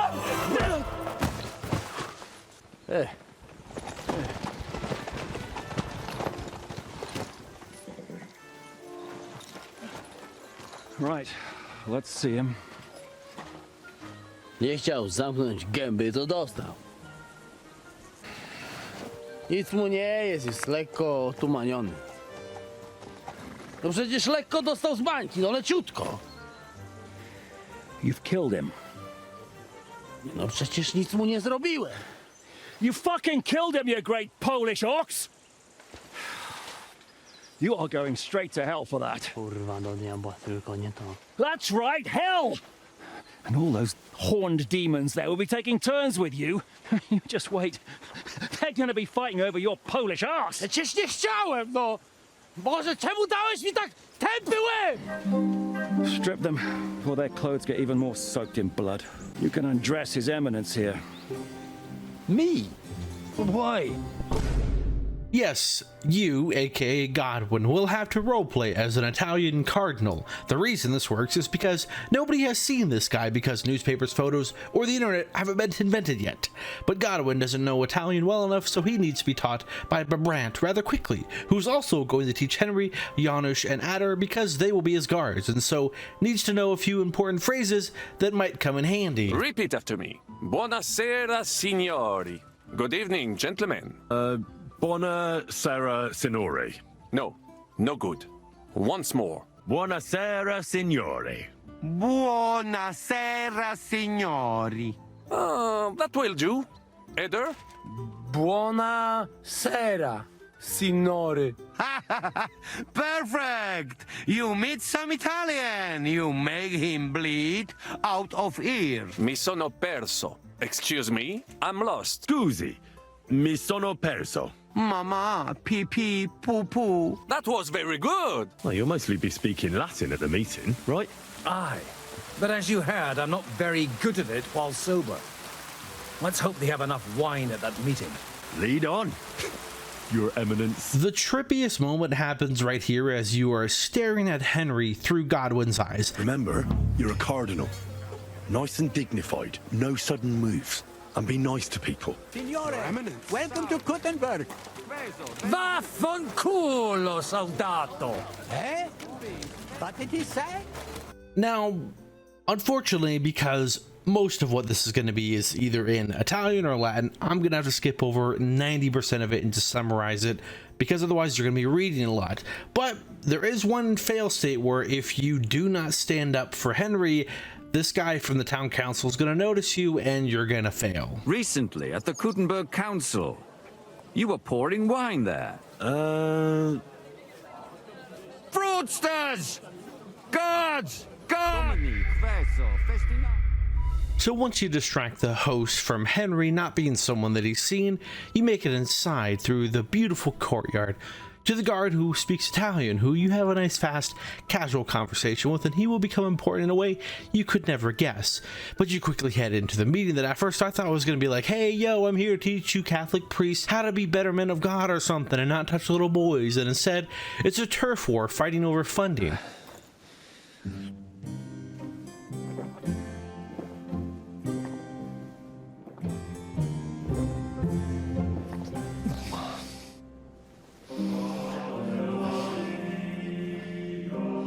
These guys have a church outside of town that want all the tithing money taken inside of Kuttenberg. Tithing is what religious people donate tax-free to churches. And I'm drunk a lot.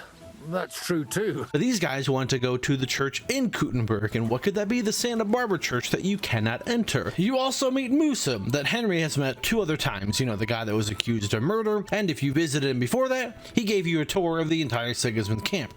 He came here because he didn't want to deal with the aftermath of the potential infighting after the Cuman's captain died against the Hungarian army inside that camp. He's the only one in the game that doesn't believe in Jesus Christ and instead believes in Allah, aka a Muslim. I honestly wish there was more of Musa. He will be the last guy to join the crew later, and I feel it's always a good sign when I wish there were more scenes with a side character. But there is one moment I weirdly will never forget, and that is how to prevent those who have the urge to rape. So are you married, sir? Since you say how wonderful it is. No. Not yet.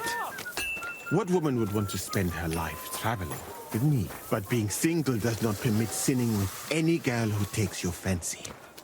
Remember that. Fortunately, a man can help himself in his hour of need. At least if he thereby prevents a worse sin. Tugging his bone! Tug bone! Since you aren't the real cardinal, your choice doesn't really matter here, so we're going to move on. But if you want to know, my choice was to split all the money equally because socialism. While Godwin was drinking and speaking Latin, Henry, Hans, Brabant, and Adder were tasked with clearing the guards out in the courtyard and gathering tools to help with digging from this side to the secret tunnel. And this is the only time where stealth I think is required in a main quest, but worry not, it's easy once you find the right method. Cue the montage. Hey! What are you doing here, Italian? Let's go to the kitchen, move it. Scusi, mi sono perso.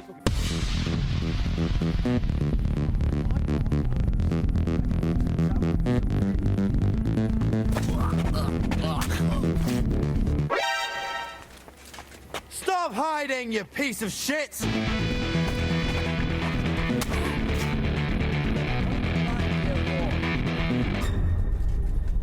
Oh, it's fucking personal. We have to...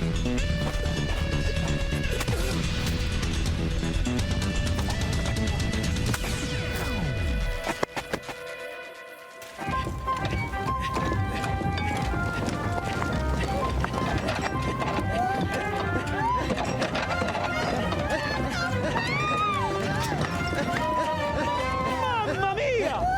Anna, ma cosa stai facendo? Giuseppe, you're supposed to be guarding the gate. Signore dei cieli, vedi come mi tratta questa donna? Appena mi giro un attimo si attacca al primo cazzo che vede! Ty kurwa nie widzisz, że ja tu chędożę? Sei uno dei nostri.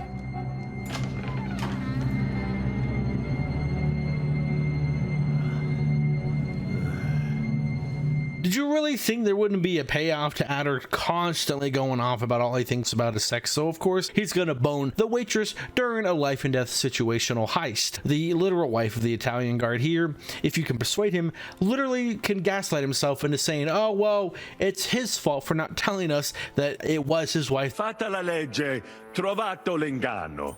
Cosa? Don't worry, you just ruined this guy's life and he has probably permanent trust issues, but luckily doesn't affect the heist at all. And of course, Adder did find the tools. He was bored and he's like, well, why not use his own tool? What do you think about what this jackass here did? Adder is simply irresistible. Ha! Patrzcie no, młody mnie rozumie. He could have fucked everything up. As you make your way down into the tunnels to dig a hole, did you know the game has 10 hours of songs? While a lot of them are random short ones, there were a lot that I enjoyed, and of course, over half of them are tied to cutscenes. I mention this because, did anyone else get a boner when the music dropped when you connected the two holes? Fuck it, fellas. It's all cockeyed.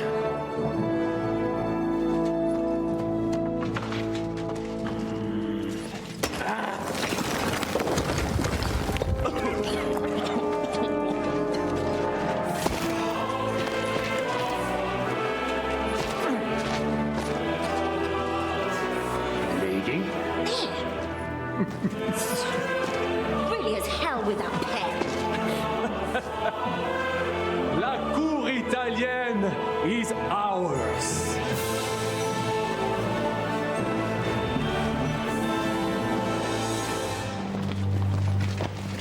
Gentlemen, please forgive this interruption. I am Captain Jan Žižka of Trotznov. This is a raid, and you are my prisoners. Well, at last! I've had it up to the fucking eyeballs here.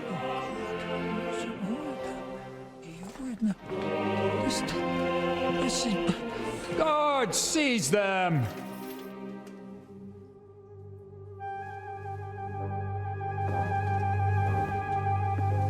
Godwin, parish priest of Uzhitz, at your service.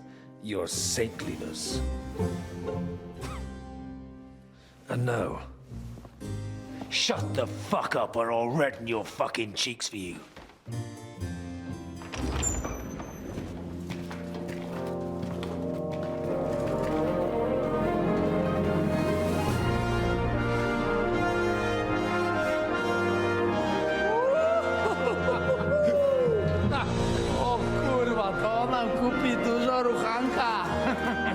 This is really gonna piss off that ginger Hungarian cunt!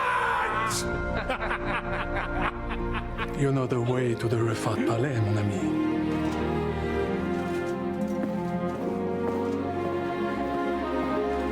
All right, men. To the task!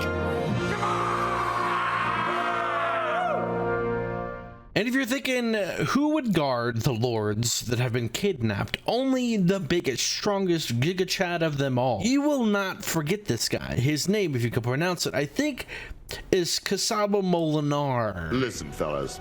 I watched you from the window. Clean work, I must admit. I also counted how many of you there are. More than enough to take on one man. Only that one man is me. If I have to, I'll roll all of you down these stairs, one by one. You might be the strongest man in Hungary. You might be full of confidence, but you've no idea what you're up against. I've seen what these two can do in a fight. Even knights in full armor didn't stand a chance. And out there, Dry Devil, Captain Žižka, You may have heard those names. Great warriors. I'd say your head'll be the only thing rolling down those stairs. Damn. If you are telling the truth, you really have an edge, even against me. If I release them, mind, I am only thinking aloud.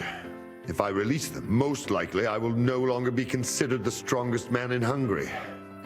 And I will definitely be finished as the royal jailer. On the other hand, that means I will not have to spend all my time watching over people. I will give you until dawn.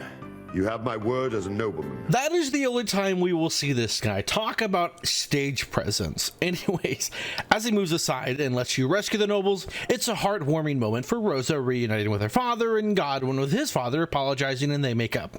This makes you reflect on who you miss out on, and for a bromance that is so pivotal, I kind of agree with Henry. I feel like we've spent too little time together lately. Oh, come on, Henry. After all, we're in a situation neither of us could have expected. You'll see. Soon enough, we'll be chasing after wenches like the good old days. More concerned about you. I like having you around. Same here, Henry. Goes without saying, right? Yeah.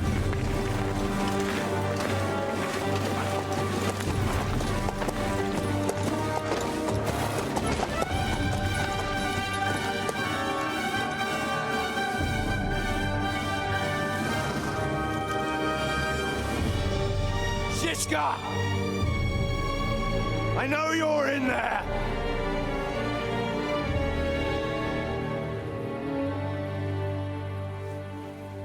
What are you doing here?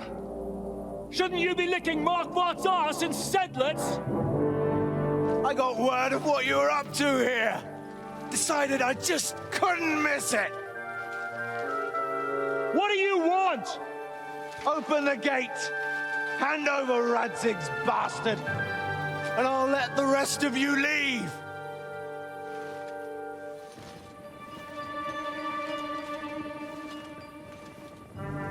There is no such person here! We both know you don't stand a chance. And I'm offering you your lives in exchange for that piece of shit!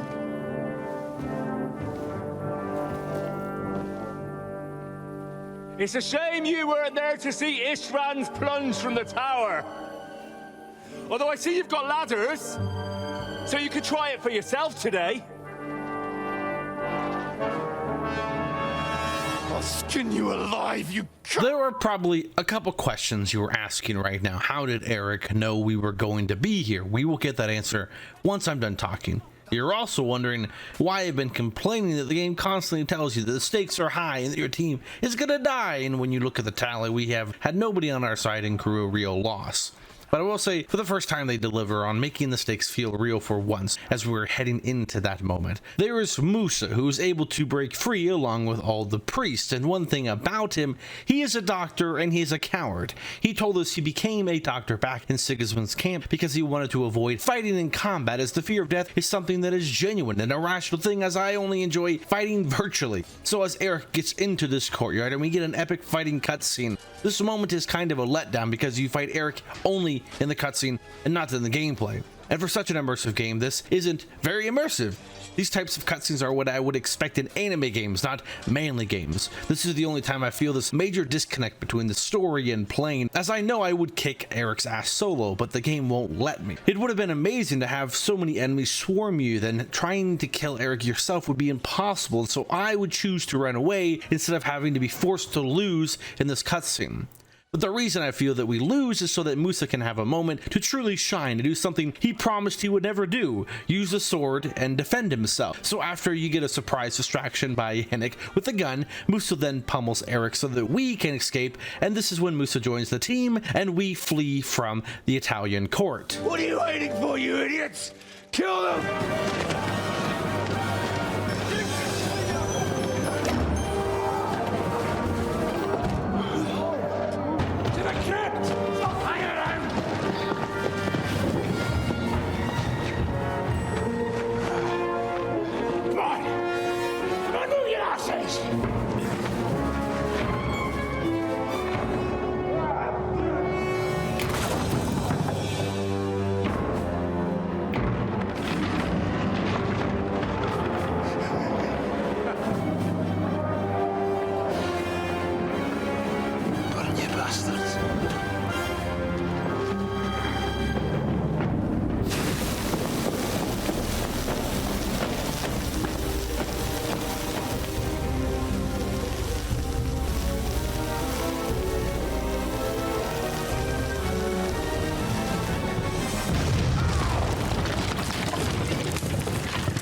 Henry, are you in one piece?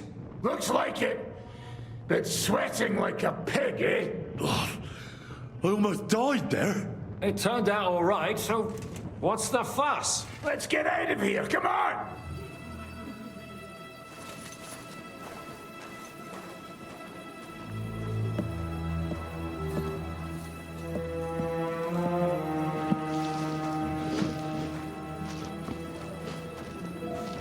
Vite! Quickly! Get it loaded and get ready. They could be here any moment. Il n'y a pas de temps à perdre.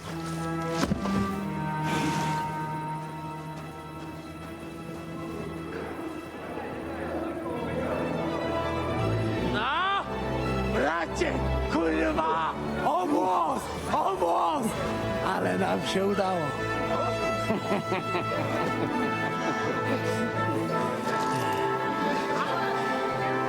A teraz za mną! Musimy stąd spieprzać. Te sukinsyny depczą nam po piętach.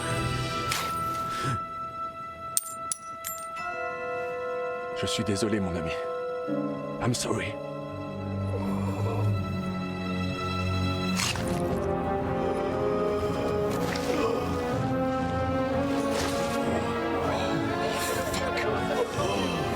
But if only the madman Eric had done the dirty work for us, as I wished. Wait! Kill them! Don't be stupid!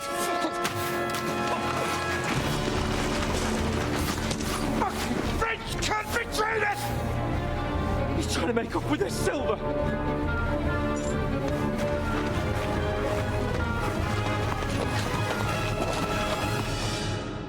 I did not see Brabant's betrayal at all. This is a sad moment for the crew, but you have no idea how locked in I was for this moment because it made me question, when did it happen? We now know who tipped off Eric at least, but how long has he been with the enemies? Was it just for this heist to steal money? Here's Henry!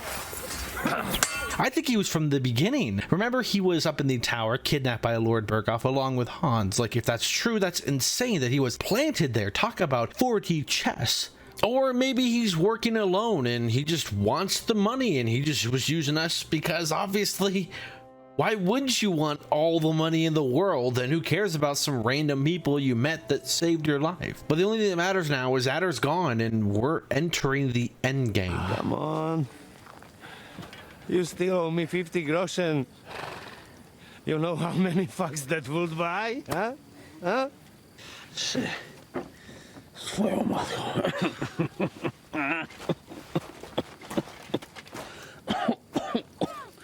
We've got to move. Get him onto the wagon. No! No.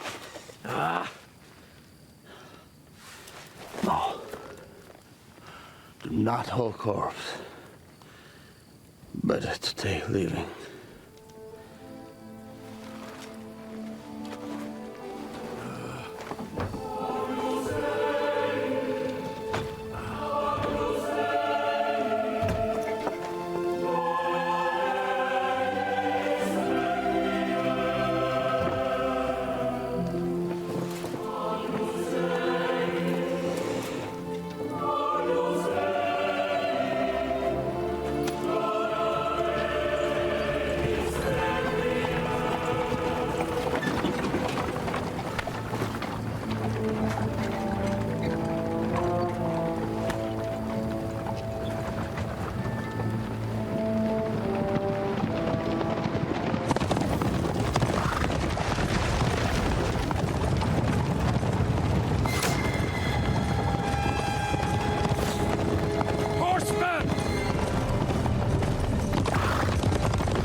We did it. Well done. Nice. Get going. Are you all right? Lend us a hand, for fuck's sake, with a wounded man here! Quick! Bandages and water, now! You're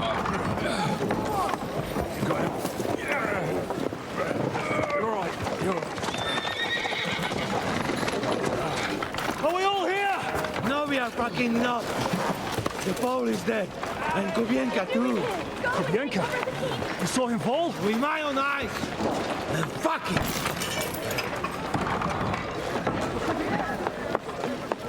Jesus Christ, are you mad? Bring Sigismund Silver here, he'll come and squash us like lice. We need your help. We need God's help.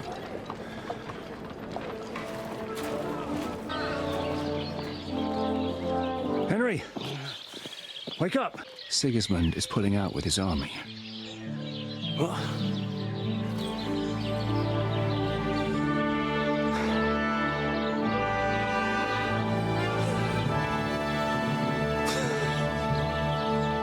You can probably guess that I'm about to say this is my favorite part of the game, because Sigismund leaving is not a trap. He actually did leave Bohemia to go back to Hungary, and it wasn't because of the silver you just stole. What are you still standing there? Ladislaus of Naples, he's declared himself King of Hungary and lays claim to your lands. He landed at Zadar with an army. Anything else? Well, your Cumans plundered the estates of the House of Wallstein. The widow Anna is demanding compensation. Compensation? And how are we supposed to pay that when there's no one even capable of guarding our treasury in the middle of fucking town? Anything else? No, sire, that's all, sire. The game does a great job of making this feel like this is the end. You go around talking to everybody in your crew, every one of your friends, and talk about what are they going to do when the war is over. You talk to Rosa and see her off with the rest of the nobles to leave Kuttenberg, as they don't feel safe here despite Sigismund leaving. But this feels like a send-off, and then Kubienka makes it to the gate, and I thought he died, honestly, when he fell off his horse, but I'll let him explain what happened. Wait, what do you say? Eric led you free? Aye, but on one condition.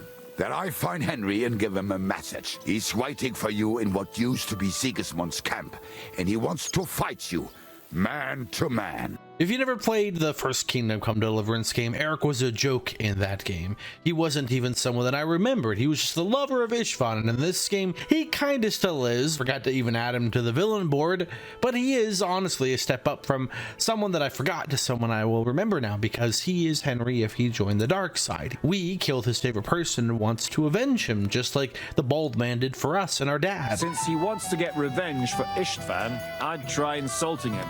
I reckon that might throw him off, and in a state like that, he might forget about technique. If it's not a trap, at the very least, it's a fool's errand. If you want to have a cock measuring contest, so be it. If I wasn't so drunk, I'd come with you. So when you go fight him in the now abandoned Sigismund camp, you now realize why they made Henry fight him in a cutscene, because at this point, you are a god and can chug enough potions to shut him down without breaking a sweat. You're no match for me, cockroach.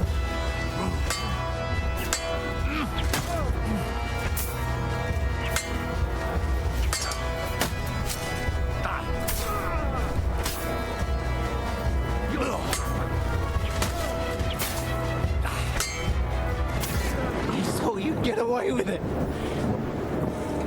Sigismund's parting gift to Markvat was your silver. And they'll make short work of you.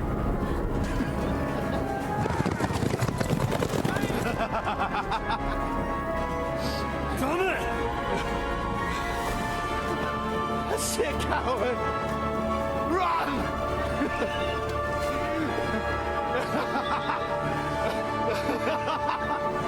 Close the gate!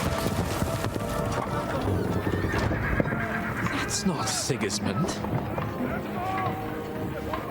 I can see Prague colors.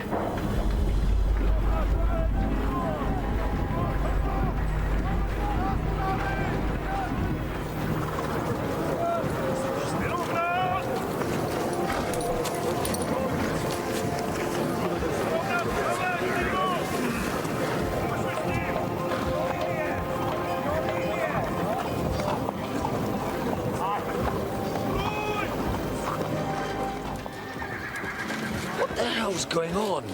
I've no idea. As soon as I spotted them, I came to warn you all.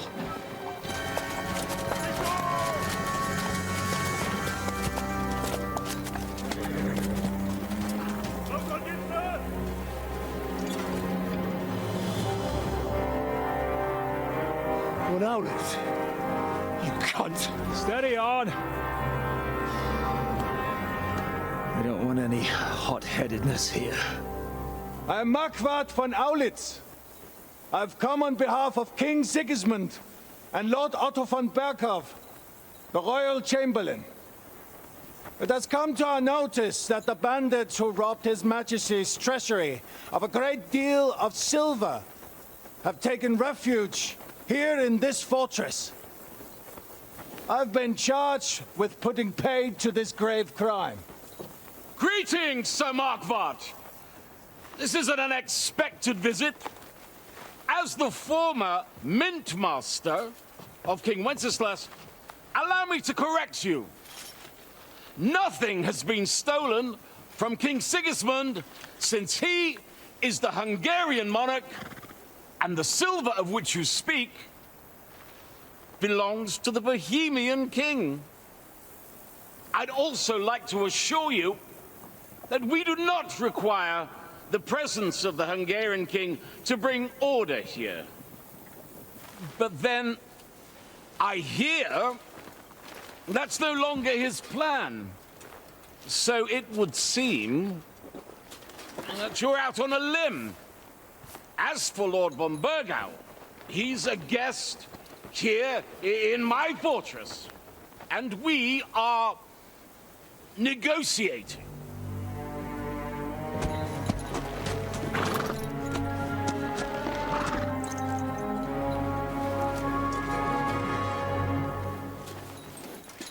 I think not. King Sigismund wanted your heads too. But if you behave reasonably, think of your castle and your estates, Peter. Because if you don't surrender the silver, you'll be left with nothing but scorched earth. What's it to be? Would you fight us? With that garrison that is so drunk that it couldn't guard one captive? We will not wait!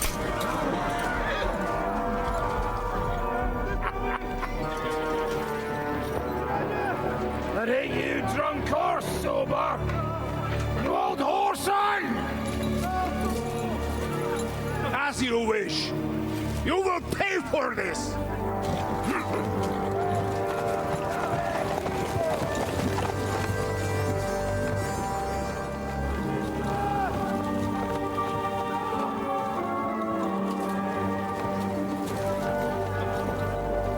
What are you staring at?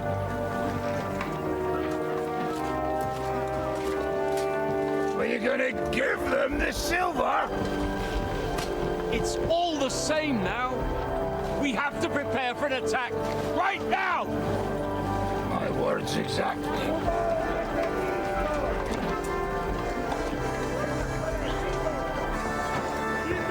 Come and get it.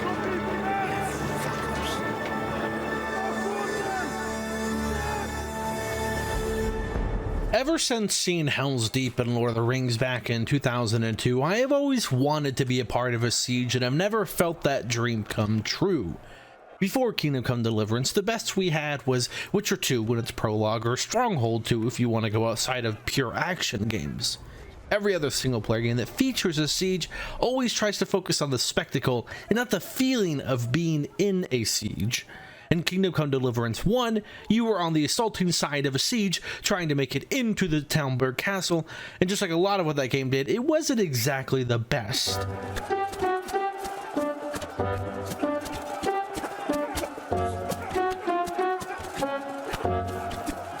It was also over in about 5 minutes. That is the opposite of the Siege of Sukdo. If you're wondering how did von Berghoff get out of our castle without anyone noticing, well, Zizka mentions it's because he lockpicked his way out, used sheets to climb out of the window, and then swam across the moat. You're telling me he swam across? Aye, believe it or not, there are people who can swim. And apparently von Berghoff is one of them. The main problem of being on the defensive side of a siege is food. The game takes all of it away from you to make sure you do not feel cozy. Give me some more, Janos. You get all ready. Come again tomorrow. The first day is making sure you know where the infirmary is in case you need to get hurt that Musa and Catherine are managing. We've gathered up all the supplies we could find, but it's not enough for a long siege. Maybe you could tell the others to try not to bleed. You meet up with Zizka, who gives you command of a team so that you can manage defending the castle in shifts. How many men will I command? 6. Sadly, you don't get to pick who you want, but the ones they give you are Sam and Kubianka because they don't want to be on Hennick's or Han Capon's team. Zizka tells me you both volunteered for my company. Although we are not brothers of the same blood, I would still rather die by your side. I would rather live. And that is why I'm here. Is there anyone better to tell you to stop doing stupid things? You are given 2 guys from Sukdul, a hunter who you best in a short little competition, and the most wholesome guy whose job it is to dispose of animal carcasses that I immediately fell in love with and didn't want to die just because he felt so adorable. We must be absolutely fucked if my help is needed to save us. I'll be waiting for you at the gate to the outer bailey. Kurva. This won't end well. Are you already on the way? Aye. I'm going already. The last 2 are, and I feel like this is kind of fan servicey because it's the 2 guards from the first game seen here, and I think they try to make it hard to notice why they look so different by the mainliest reason ever. You couldn't forget your old friends Yannick and Yaroslav, could you? But I didn't recognize you with those beards. Well, I'm not gonna shave just for you. Me and Yannick bet we wouldn't shave till we got home.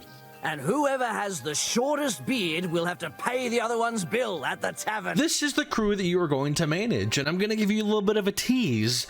One of them is going to die, and it's going to be all your fault. My company's not too bad. You've had command for less than a day, but you're already spouting such wisdom. Henry of Skalitz, a modern-day Alexander the Great. I had no idea you had the soul of a strategist. I've picked up a few things here and there. And what about you? You're quite experienced when it comes to giving orders, right? Bollocks. Ordering someone to bring you wine is different from commanding troops in a battle. It was a light day, there wasn't really much to do, and so you head to bed, and of course, you wake up for your night shift, and Hennick is drunk. Time for watch, you lazy sack of shit. Were you drinking while you were on watch? What else would I do? Just stare into the dark all night? As you make your way to the walls to relieve the guards, something piques your interest. A couple guards talk about if Musa might be a traitor, and they also hate Hennick, so you know what? That's pretty valid. I don't know. I'm going to keep my eye on him, and on that fucking devil too.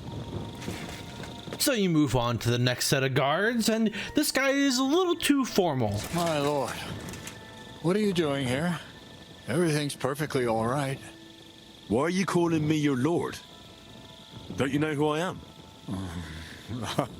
Of course. I'm sorry, friend. Friend? What's my name? Fuck. To arms! To arms! We're under attack! Ladders against the walls! Knock them down! Listen up! I want to double up patrols on the palisade. There'll be a guard posted at the tower and the gate at all times. No one may leave their post until someone comes to replace them. Keep your eyes locked on what's outside the castle. If you need to shit, you better let it drop from the walls.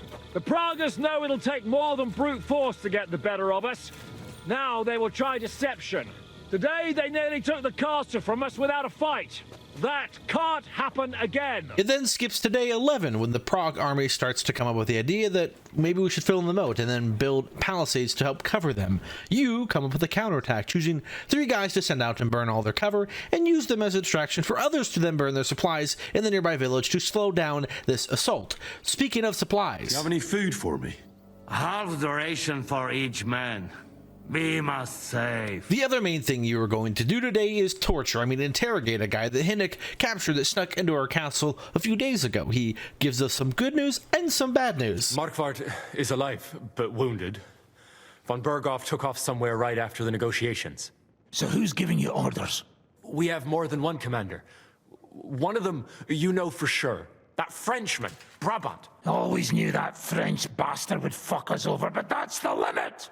I hope the fellas run into him outside and chop his froggy balls off. It's too risky to chop anyone's balls off just yet, so you focus on the moat being filled in. The three people I chose to go down into the moats were Sam, Kubanyanka, and the Sukdil Hunter, thinking that if someone were to die, it'd be the random guy without a name. And maybe I just picked a great team, or maybe my skills are so good that nobody was able to touch my guys, thus preventing anyone from dying. That's why they all managed to come back alive. That was actually a really productive day, and so as you head to bed, I want to put one of Henry's dreams that was right after killing Ishvan that I feel is more relevant now than when they showed it in the game. So you got your revenge. Did it make you feel any better? It did. So what comes next? Markvat von Aulitz is next. Is that what you really want, son? No matter how many people you kill, you can't change what's happened. It's what I want. Are you sure, Henry? The next time skip is 25 days, where the purpose of the siege has done what it needs to, run us out of food. Oh, I'm fucking starving. I am so fucking hungry. Even that dog turd looks tempting. Just a pinch of pepper. It might be better with horseradish. The major task for the day is you have to go and find food for you and Hans. Janusz doesn't have any for you. You ask the lord of the castle, he doesn't have any. Henrik tells you that he wants to eat your dog. Just try and touch my dog, and I'll break your arms. And they say I'm mad. Have it your way. But keep that damn dog out of my sight, or there's no telling what I'll do. And as everyone knows, when you become extremely hungry, you also get extremely horny, and thus you will ask the women of where Moose is from what they wear, and unfortunately, I can't show any examples for you, or I get demonetized. And what do your women wear? In the heat, very little, friends. Especially from the waist up. And as you're getting horny, you're thinking back to one of your fetishes about feet. What if there's something we can do to make food and relate that to something that goes with feet? A bad idea. Wait, you can't be serious. I'm certainly not going to eat your stinky old boots. I wouldn't recommend it. But perhaps shoes made of a fine leather. Maybe sheep leather. Oh, and worn by a young virgin too, huh?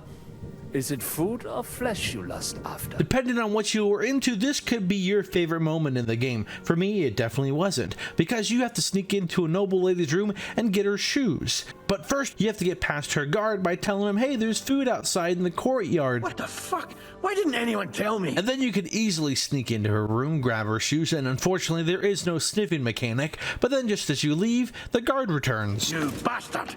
There wasn't any food there. Oh, that was just a joke. I didn't think you would take me seriously. Very funny, prick. You then take the shoe to Musa, who makes the soup for you, and of course, who demanded we find food for him? May his lordship enjoy my soup. What's the old saying? Beggars can't be choosers? I have something for you to eat. What the fuck is this? It stinks like boiled farts. Actually, I made it myself.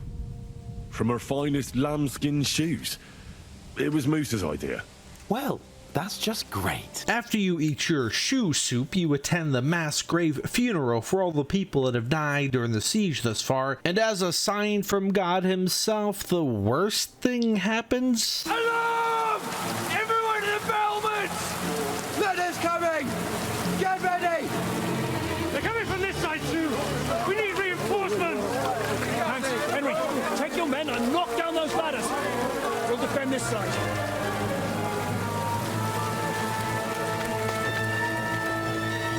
After some fighting, you are able to fend off the attackers of the walls with ease. You reminisce about how the roles were reversed from not too long ago with Talberg if you played the first game. But your friends did not fare so well at defending as you did. Raise the drawbridge!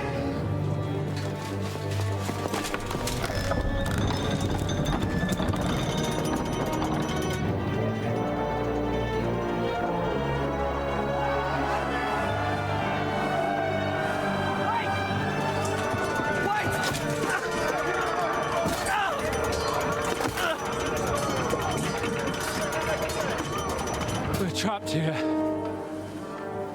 Pull yourself together.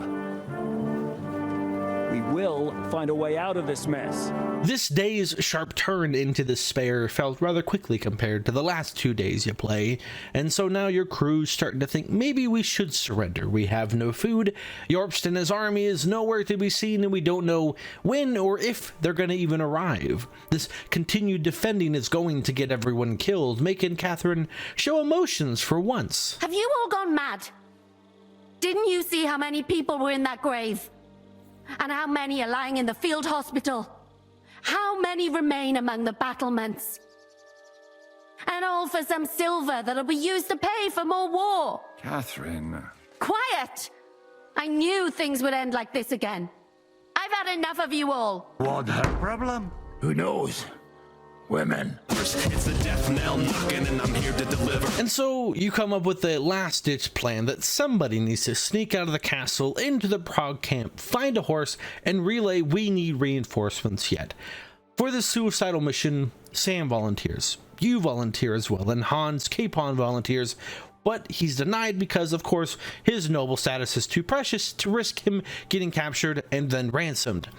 So this being the last night before your potential death, you have two people you can go to say your goodbye. Catherine or Hans. I've come to say goodbye.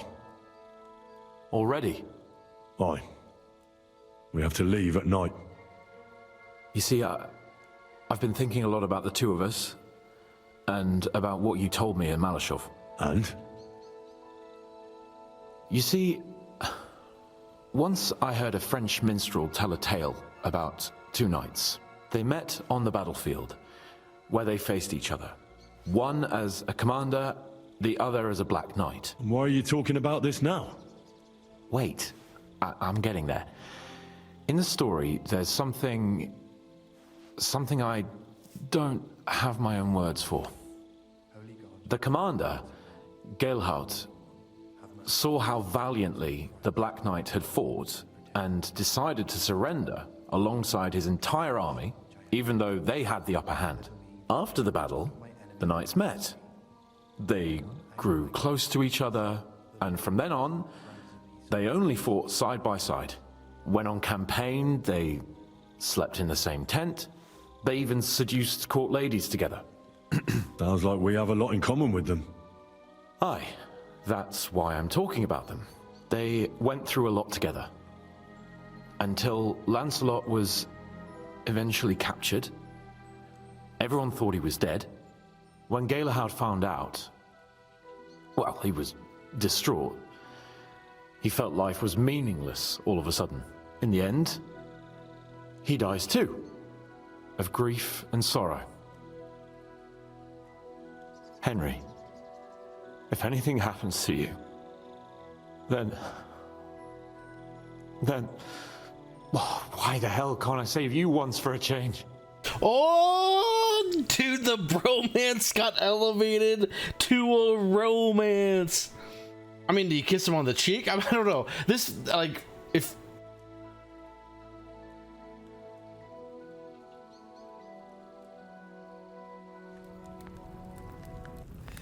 I'll be back. I promise you. Now everything will be all right. I'll bring reinforcements. Holy shit. I mean, obviously, it's kind of like, I'm just, dude, I'm stuttering. Like, what? If this would have happened, like,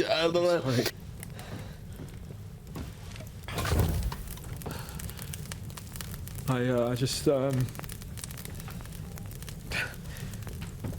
like, go in there, dude. Nah. Shut the door, lock it, and be like,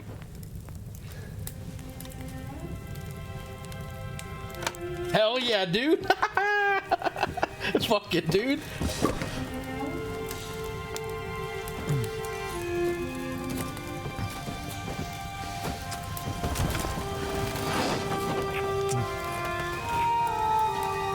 I mean, this is, I did not expect this. I mean, I thought the romance would be like a little like, okay, this is definitely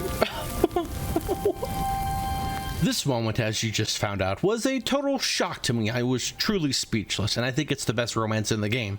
It's not exactly a high bar to pass compared to the other two, but I'm going to make an assumption though that you don't want me to spend the next 30 minutes dissecting each romance in great detail. There's a wonderful video that does that and is totally worth a watch, but if you want a quick summary, you spend across the two games with Hans in a way that cannot be conveyed in a short video like this. I had to cut out most of his interactions and a few side quests to prevent the video from getting too bogged down, but even when I was playing, I felt this love slowly build, mostly because they give you the option to be loving, but I thought it was more of a mechanic to not make him hate you like in the first game. And the neat thing is, this bromance can stay just that if you visit him that night over Catherine. With how easily they make you start to care for Hans, I felt compelled to see how would they handle this bisexual moment, because as a straight man, I don't really watch or play gay or bisexual media, not out of hatred, but most of the ones I've ever played usually center around lesbian women. The only one that I know of is Captain Holt from Brooklyn Nine-Nine, the true star of that show. Where is my dog? Aren't you standing right next to him? This bitch? Please. The only reason I wouldn't give it more praise is the fact that most of the interaction is during main quest moments and not out in the open world. Think about how Baldur's Gate 3 and their romances, which are also optional,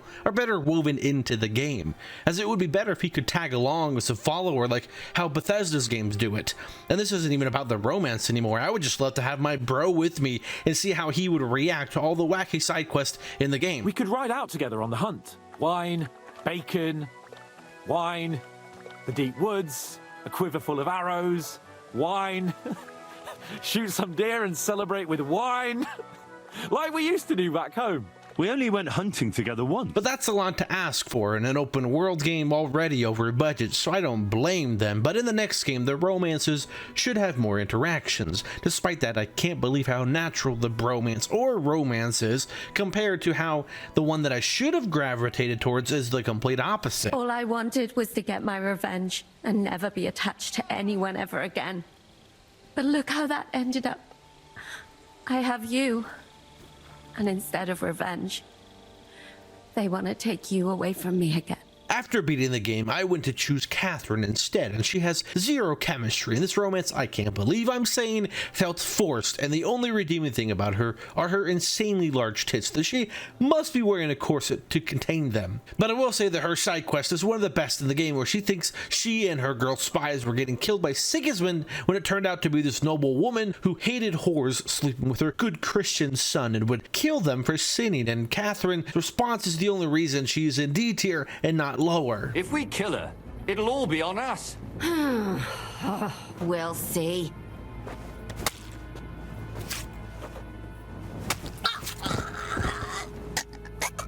Do you expect me to shed a tear for her? This woman and her servant killed God knows how many women. She deserved it. We can't just go around killing people. I think what we did was right. Screaming motherfucker thought this wasn't a threat. Catherine to me feels like in all action movies, you know, that love interest that was put in that adds nothing to the story but is there purely for eye candy. Catherine is also a fictional character as well, and I feel her romance was made up at the last minute, so it wasn't just Hans you could romance at the end of the game. Also, the info that Zizka gives literally right before you end up having sex with her. Her husband was a tough man. He defended his family. He managed to kill 2 of them before they chopped him to bits. Maybe that's why they took such brutal revenge on her. They must have done terrible things to her. The animals. The writing in this game is phenomenal across the board, but this moment right here where you learn about her getting raped, which leads to you and then having sex with her. What the fuck, man? Who thinks of that? Who okays this in a storyboard? What AI chat GPT motherfucker wrote this and okayed that? I don't even know where to go from here. So here is Hans streaming on YouTube. That's a funny clip to make this less fucking weird. It was a cold day, that's all I'm gonna say. Weirdly enough, Rosa is the much better straight romance of our Catherine because she felt like she had an important purpose outside of just being created for the reason of romancing.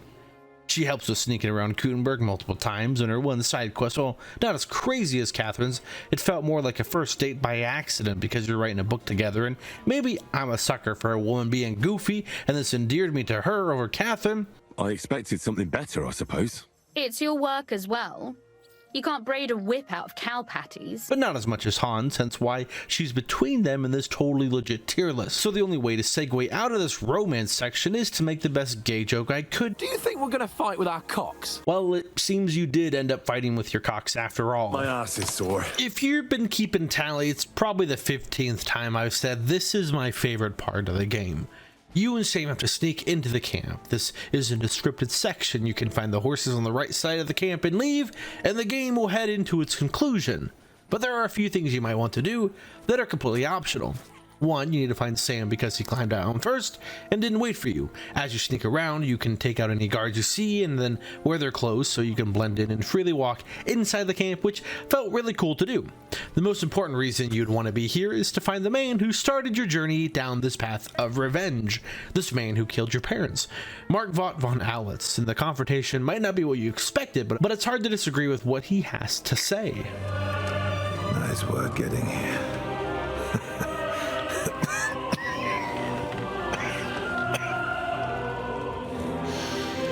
But you went to a lot of trouble for nothing, boy.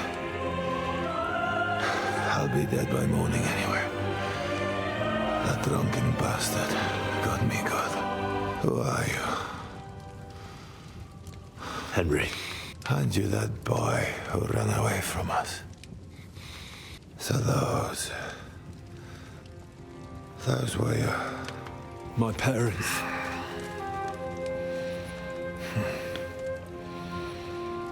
Your father fought like a lion. And I see you're your father's son. You've done him proud.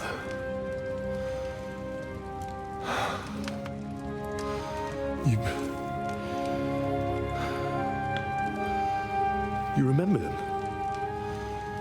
Oh, yeah. I remember everyone I killed. It's not an everyday thing. War is a nasty business. I only did what I had to do. Just like Zizka, like the Dry Devil, Sigismund, Wenceslas, and you. I'm not like you. Or Sigismund. Ah, come now. Sigismund maybe went a bit too far, but all he was trying to do was to bring some order into the mess that idle drunkard Wenceslas made. Bring order? By slaughtering innocent people? And are you sure you didn't kill someone's father or mother? My sins are washed away, lad. Really? How? I repented. Was given absolution. The only thing that torments me now is that I'm leaving my family. You're talking about family? But you murdered mine. Yes. And for that I apologize to you. And to God. I fought for what I believed in. You believed you'd restore order by killing people? Wenceslas is not interested in being king. And Sigismund tries to win Bohemians' love by spilling their blood. While traitors like Jobst profit. Jobst refused to take orders and stood against you. And that makes him a traitor, does it? I have known Jobst longer than you, lad. I believe you're willing to give your life for what you fight for, which is something that Snake would never do. Today, he is your ally. But only yesterday, he sided with Sigismund against Wenceslas. He even betrayed his own brother.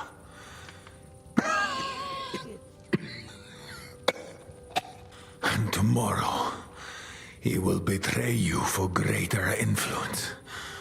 More money. More power. Mark my words. Where's von Berghoff? You would like to pay him a nighttime visit as well. He left with Sigismund. If you're going to look for him, Hungary is where I would start. Why are you looking at me like that? I do not want to die in a chair, like some cripple. Let me depart with dignity.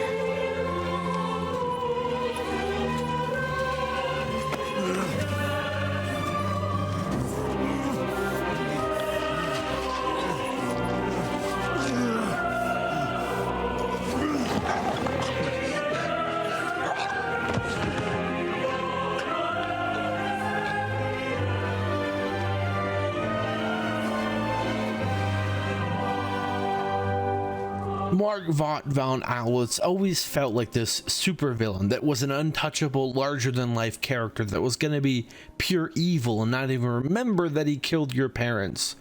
I thought about how epic this fight would be compared to Istvan and how sweet it would be to best him in a duel. But this is so much better. I love that even with the game forcing his death instead of you fighting him, which the real von Autliz did actually die by an arrow wound to the shoulder. And for a game that had a major focus on revenge, I'm blown away that you can never see this if you just headed straight to the horse to leave. I've never made a video on The Last of Us Part 2, but it is a game that has the biggest message on revenge and how it can consume someone. Now, I enjoyed that game despite its many flaws. Its biggest sin to me was that you don't get to choose the outcome, and yet somehow an open world game has made a tiny moment feel so much grander because you have the ability to choose. Let him die naturally and leave, not letting revenge consume you, or let him stand up and kill him nobly, signaling that you respect him, but actions do have consequences. But like how I felt with Istvan, just because you are noble in name and can speak elegantly doesn't mean you are noble in heart, and then slayed him like the bastard that he was. This optional moment felt more personal because I made the choice, even if the outcome was the same. That is how you make impactful story moments with a linear narrative, which is why I gave a similar treatment when stumbling upon Babrant, as I just didn't care to hear him pull a Walter White and say, I did it for the money. But I would prefer not.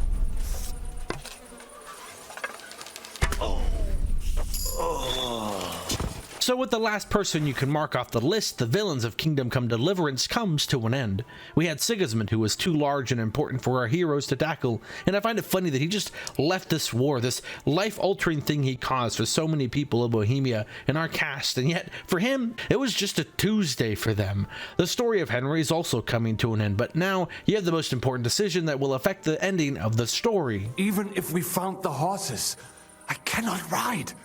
I cannot even sit up. We'll share a horse then. I'll hold on to you, like Brothers Templar. Henry, you know why they sent two of us.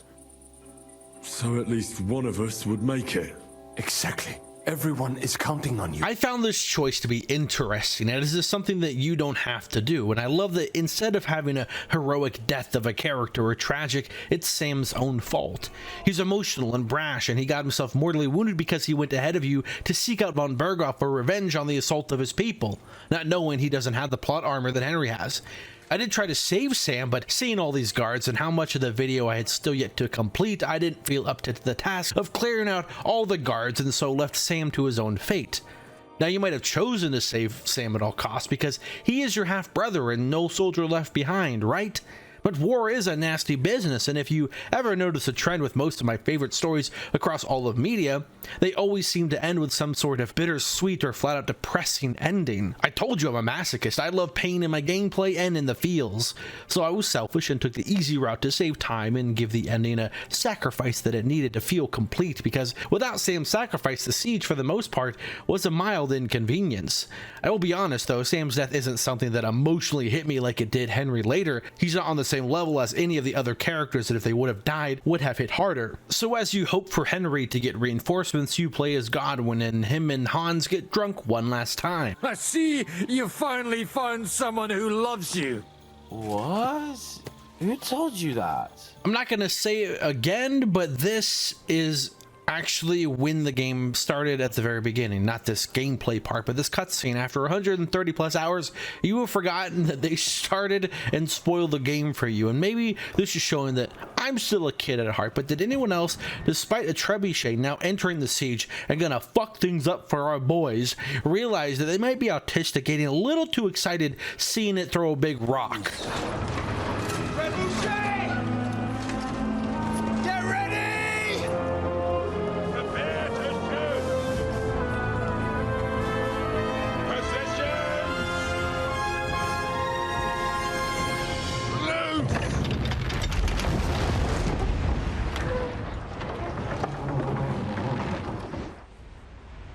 Take cover!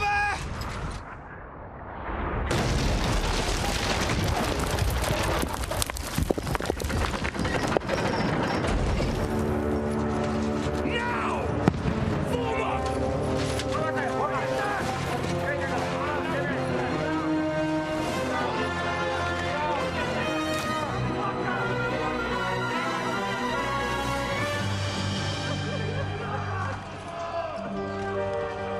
A rude awakening, eh?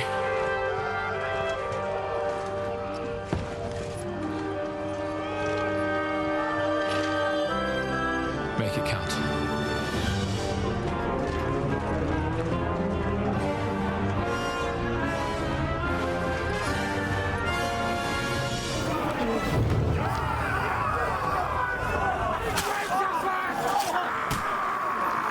Kingdom Come Deliverance are special games. It's so cool to see what I thought was a small niche game that I saw on Kickstarter back in 2014, not being able to afford to back it, forgetting it even existed until it came out in 2018, not realizing that 8 million people enjoyed it before the sequel was announced in 2024, and already have 5 million people enjoying the sequel, solidifying Warhorse Studios as one of the new powerhouses that took up the mantle that I feel Bethesda has failed to deliver on twice now. It is a game that I never thought would or could be made in my lifetime, as an open world game has to focus on gameplay or story, never both. When you look at the main issues I have, it seems to not stem from a lack of creative talent or appeasing a mainstream appeal that most studios struggle with today. It's instead a matter that they thought their games were too niche and thus couldn't give it a proper budget. But with how well received the sequel has gotten, this seems similar to what I experienced with Witcher 2 in 2011 and Divinity Original Sin 2 in 2017 from studios that couldn't possibly top their previous games, and then they do and will continue to do because they have the talent, the passion, and eventually the budgets that no longer constrain them. And I cannot wait to see what Warhorse Studios is cooking up next, with the current rumors being it might be an open world Lord of the Rings game with double the budget of Kingdom Come Deliverance 2. I said I can only get so hard.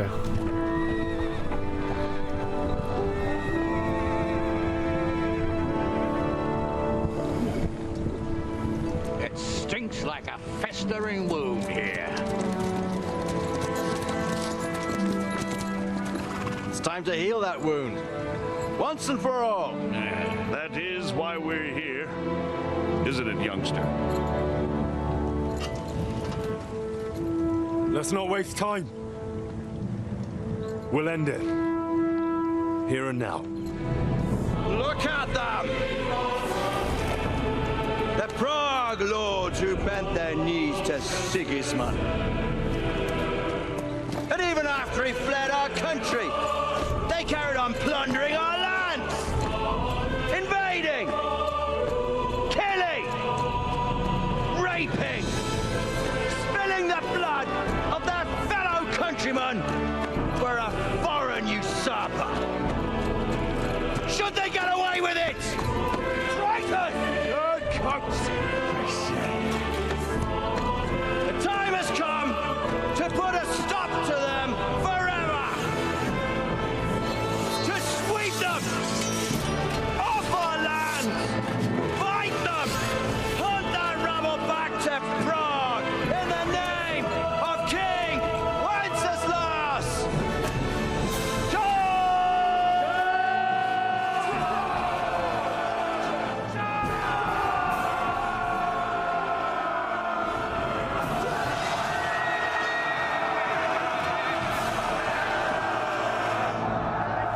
Talk about a climactic ending to the game. Fuck yeah, that was awesome. Anyways, this game feels like you're experiencing this documentary through the eyes of Henry, just a random guy in the chaos of Bohemia with plot armor, of course.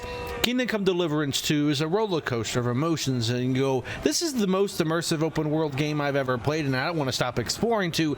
This story is so fucking amazing that you think it's a linear game made by Naughty Dog. I would love to hear what your thoughts are on the game, and for the 1% of you who didn't play it, why haven't you and decided to watch my shitty video gushing about it? I do hope that after Warhorse Studios is done with Kingdom Come Deliverance saga, when I'm in my 40s, they can tackle a theme that nobody's been able to do, an open world space exploration game, because right now we only have Outer Wilds. If you are here just for Kingdom Come Deliverance or want to encourage longer videos and don't care for what the rest of my channel is about, YouTube tip right here is something that would definitely help with the mental toll of having to edit over 700 gigs of footage for the second largest project I've ever done, and having my editing software crash 1,000 times more than the first game of Kingdom Come Deliverance because I just can't handle the size of this fucking project. If you do enjoy more than just this video, I do have a Patreon for only $1.50 a month, where the complimentary video to nudge you into supporting is a tier list of open world games. And if for some reason this video does insanely well and a lot of people do end up supporting and you really value my opinion, I would totally do a video on Cyberpunk 2077 to see how it stacks up to Kingdom Come Deliverance 2. So as Henry comes to save the day, a profound sadness sets in because these are the final moments of the game. You will never see Hans, Godwin, the Devil's Pack, Musa, Catherine, or Zizka again. Delivering that letter turned out to be a bit bothersome, eh?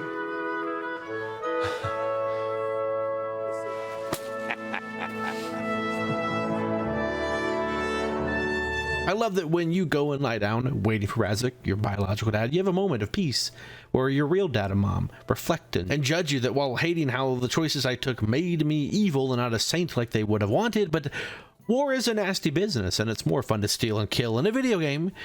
So with closure on avenging your parents, and funnily enough, the thing that started this whole journey, Radzik's sword. He doesn't want it, and I think we all had that thought.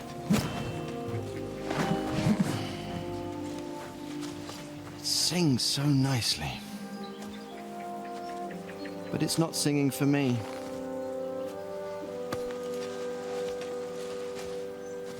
It's yours, son. Well, you can't call it Sir Radzik's sword then. The poetic ending is they change it to from Sir Radzik to Henry's. Whenever you play a game this good, you get that post-game depression that makes it hard to find out what do you do next, the motivation to work on a new video for a new game that you don't know how you could possibly get excited. But this video did end up getting delayed, and not just because of the game itself. You'll find out why in the next video. Thank you for watching and supporting, and I hope to be able to afford to continue to do this, and what better way to end this than with a song about Henry. When it seems you're out of luck, there's just one man who gives a fuck. A friend who'll never leave you stuck. Now who can that friend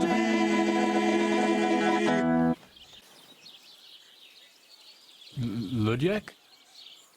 Oh, Henry, our hero Henry, the fellow who helps his fellow man. Henry, reliable Henry, he gets the job done the best he can. Oh, oh, oh. Watch out, here we go. Oh, oh. I can't hear you in the back. When you want to string your lute and trumpet with your black drum, who will pull a sheep gut out through the creature's rectum? Oh, Henry, we thank you, Henry, the fellow who helps his fellow man. His fellow man.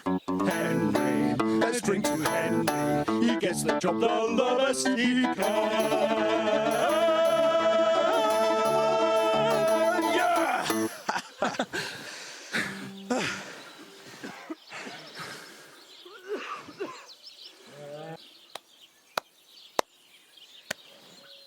I have an idea. Punch me in the face. What? Smack me in the gob. That was rough. Glad to be of help then. Take care. I'm still young. I want to have fun. And instead of that, I have to marry some wench I've never seen? Also, she's bound to be ugly. She'd have been married off ages ago otherwise. Damn it! I wouldn't be so pessimistic. Aye. But on the other hand, she's rich. Yeah, maybe she'll be pretty as well. No chance. I'm not that lucky. I've been thinking, though. If I get married and have a son, I'll name him after you. After me? Heinrich. In German?